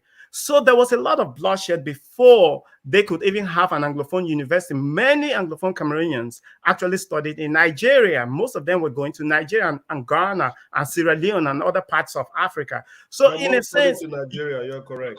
yeah. So you see, this thing was created by the government to saying that you are not us, or if you want to be us, you have to be lower in stature. So this is the problem. So at some point, when you have a revolution, you can't really control the direction. So that's why, Okay, even though I think I get what you are saying. I've had this type of arguments in Nigeria. No. Okay, go ahead. Let me say something real quick. Kifaru, he mentioned that every ethnic group in Cameroon or every tribe in Cameroon is in the military. But Mono, I like what you said about who do you see heading those branches? Who are the colonels? Who are the sergeants? Who are the head? Who's the head of that military? Those people are usually taken from ethnocentric backgrounds or from like Bia's tribe or from the it's mostly eastern part center of south. Cameroon. So those are the people who are laying the groundwork for what the military does. So even though there's a person from southwest Cameroon who's in the Cameroonian military, they're just taking orders from those people who are chosen by Biya, who are supposed to be loyal all to these Paul things you are saying, Biya. I've had 1,001 of these things. Let me say, no, I've had it before. And you just hold on. You briefly, and you have just been going on. Let's wait And for I a wanted speaker. to say I want to something hear his too. perspective. I've had the Quiet. reason why this frustrates me because I've had these conversations in Nigeria a lot. We forget that every nation has different shades of these tendencies. Like in the UK here, there's only a certain group that rule the country constantly. You don't have people complain, oh, there's only this group that is ruling, so let's go to civil war. See, everything we do, no matter how much injustice we have, no, I get your point. See, because I've seen it in Nigeria too. Bro. Okay, I don't. Okay, let me finish. Then I will see what you not say exactly what I want to say. What you want to say is, because they are selecting their own groups and we are being marginalized, so it justifies the violence that we want to see because we have. No, that's not My what I'm point trying is to that say. what are you fighting for? You are fighting for English. This in English language to be spoken. The English language is also a colonial language. If you want to join the other side, you join the other side. Point is that in the end, it's about the development of the entire people itself. And there is this point that Mono made about the Anglophone side even having more development. You see, in Nigeria, we have the same problem. We accuse the North of controlling everything, but there's more development in the South. You see, so there's objective. Sometimes people are not objective the way they are judging things. They want to control the development. They want to be most developed. They want to be the most educated. They want to be premises. In other words, every nation, there are niches in every nation. Some people want to join the military. Some groups want to rule. Some people control the economy of the country. Sometimes you just have to make the sacrifice for the greater good because a war doesn't get you anywhere. If you want to fight for justice because you are marginalized, you can do it in a peaceful way, convince people. Is that not easier to do than just to go to war and tearing the continent apart? War is never the solution, and I think this is the thing. I think Alex, we need to understand the United Nations or whatever organization, they would never accept Cameroon to split for two main reasons. Okay, these groups that they say they want to separate, they are just ethnically the same. Okay, the language is what's going to separate them. The United Nations will split people if they have different religion and different culture, if they can have distinct difference among them. But in Cameroon, I don't know, people from the west and the northwest, these people are actually the same. English and French may have separated them a little bit. Their culture, the way they talk, the way they dress, even their food is the same. The Southwest people and the Douala people are sour people.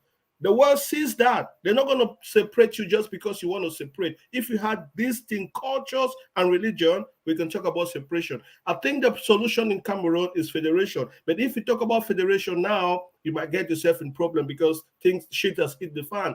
But that will be the solution in Cameroon, if you ask me, to have a I think federal many system that Cameroonians works. want federation.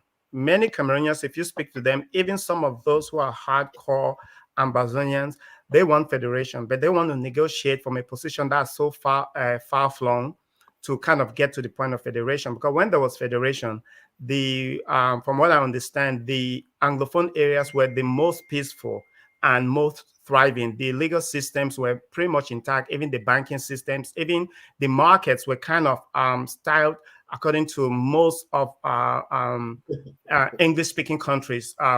It kind of mirrored what you had in Nigeria. So to most of them, it looked like when Paul Biya single-handedly made the country a unified French-speaking country, it took away the development that they had for so many years. So to them, going back to that system, you only have it when you have to declare or demand for secession. But again, if they're giving federation, I think that might be something that is negotiable. And so far, it's taking too long.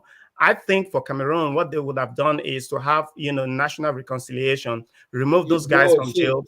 I'm in line with what Mono, are you from Congo Brazzaville? Yes, from Congo Brazzaville. Let's Wilfred speak. Wilfred. Sorry. I just wanted to ask him something because it's not every day I get to talk to Congo Brazzaville people. Hold on. Sorry to keep out. Just let me get this one. This is just a pet thing. Now, come on, let me just ask him this. You guys have 5 million in population. Are you going to share some of those land with Nigerians or some Cameroonians?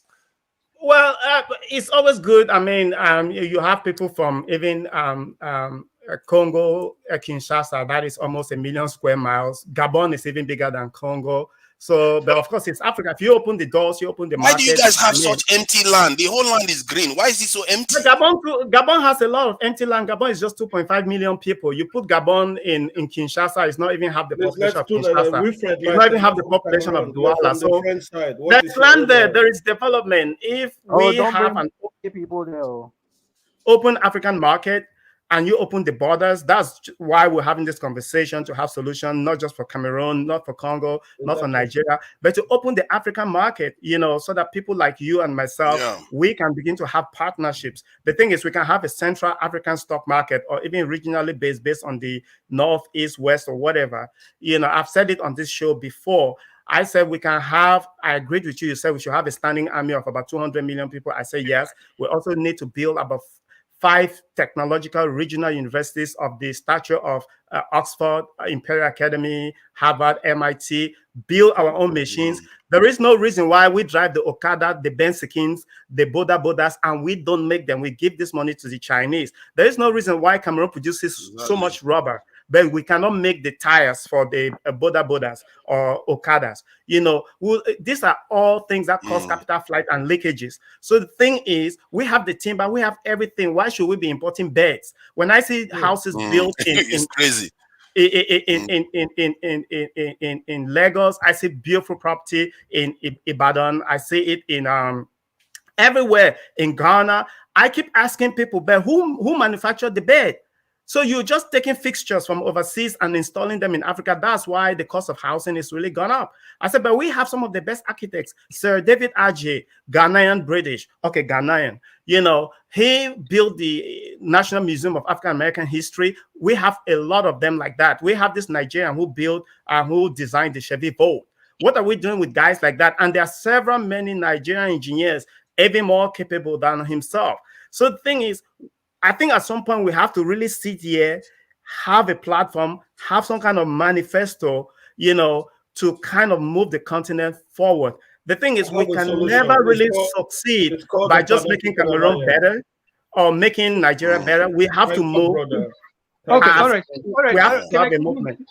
Can I come in also? All right. Wilfred and Go ahead, Bamileke Mochiku. too. Can I come Wilfred in? has been quiet all Can I come time. in? Can I speak a bit? Okay. So you know what? All these things you guys are talking about, they are well and good. They're very good ideas, right? But think about it, okay? The reason why China has developed, if you see most of their major industries, they are state-owned, right? That means they have leaders that were patriotic enough and not as corrupt. They kept the money to develop their country. They built up big companies, send their best to the West to study, and they came back with that knowledge and they build up this big business. And now China is where it's at. So again, I have to tell you guys, we can talk about education, we can talk about this. It's all good. The problem is we have too many crooks and criminals. And even among ourselves here, as we talk, we should examine our own lives. I'm not saying that I want to know anybody's personal life. If you are not a straightforward person, right now I listened to the Zambian president, who's our neighbor, the guy who came in, right? They were even trying to stop him from like campaigning in some regions. You know what they found out when the opposition came into power? They found out so many contracts where there was no service or goods provided, where the national fiscus paid millions and millions of dollars. And these were signed off by the Treasury Chief and by the Minister of Justice. So I don't understand if a lot of people really understand the inner workings of some of these governments in Africa. A lot of these people at the top, they're corrupt. Okay, if they're corrupt and they're thieves, talking, education, it's not going to help much. These people have to be removed from power, or they have to be prosecuted. Okay, the only way Africa, you're talking about raw materials. Well, you cannot turn those raw materials into tires. You need investment, right? The government. Right, you need investment. You need the technology. You need human resources. Yeah, don't worry about technology. Yeah, wait a second. The technology is out there. It's not a problem. You can bring it into Africa. What you need is money. So you don't have to steal money, because the government gets money from taxes, right? And taxes and tariffs and all that. The problem is no, the government. I disagree. We have all the money. Let me quickly finish. So if the government gets money from taxes and tariffs and all that, right? If they don't use the money appropriately and they keep stealing and stealing, well, we're never going to develop. We won't develop.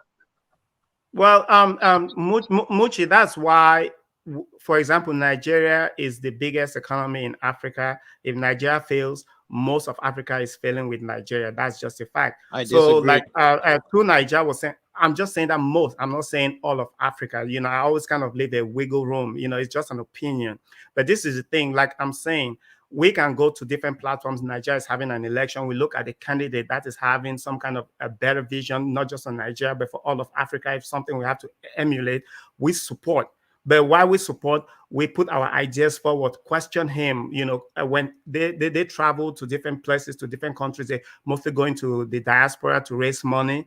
You want to really kind of give him some kind of advice. It might be in the form of a question, just see where his mind is, tap on that, being able to give him your own opinions on certain things. He might register that and he might turn course. It's not really that easy. But again, if you're talking about where is the money, look at cocoa, for example. Cocoa is a $130 billion industry. We sell the raw seeds. Switzerland buys 15% of Ghana's cocoa, makes $40 billion in profits. Germany makes a lot more. Denmark and all of these countries. We can begin to start value addition to stuff like that. So we should be able to bring back 100 billion. After all, Cameroon and Nigeria, Ghana, and Cote d'Ivoire make up to 75 to 80% of cocoa production in the world. So why can't we have 80% of the value added to the cocoa? So what's the solution?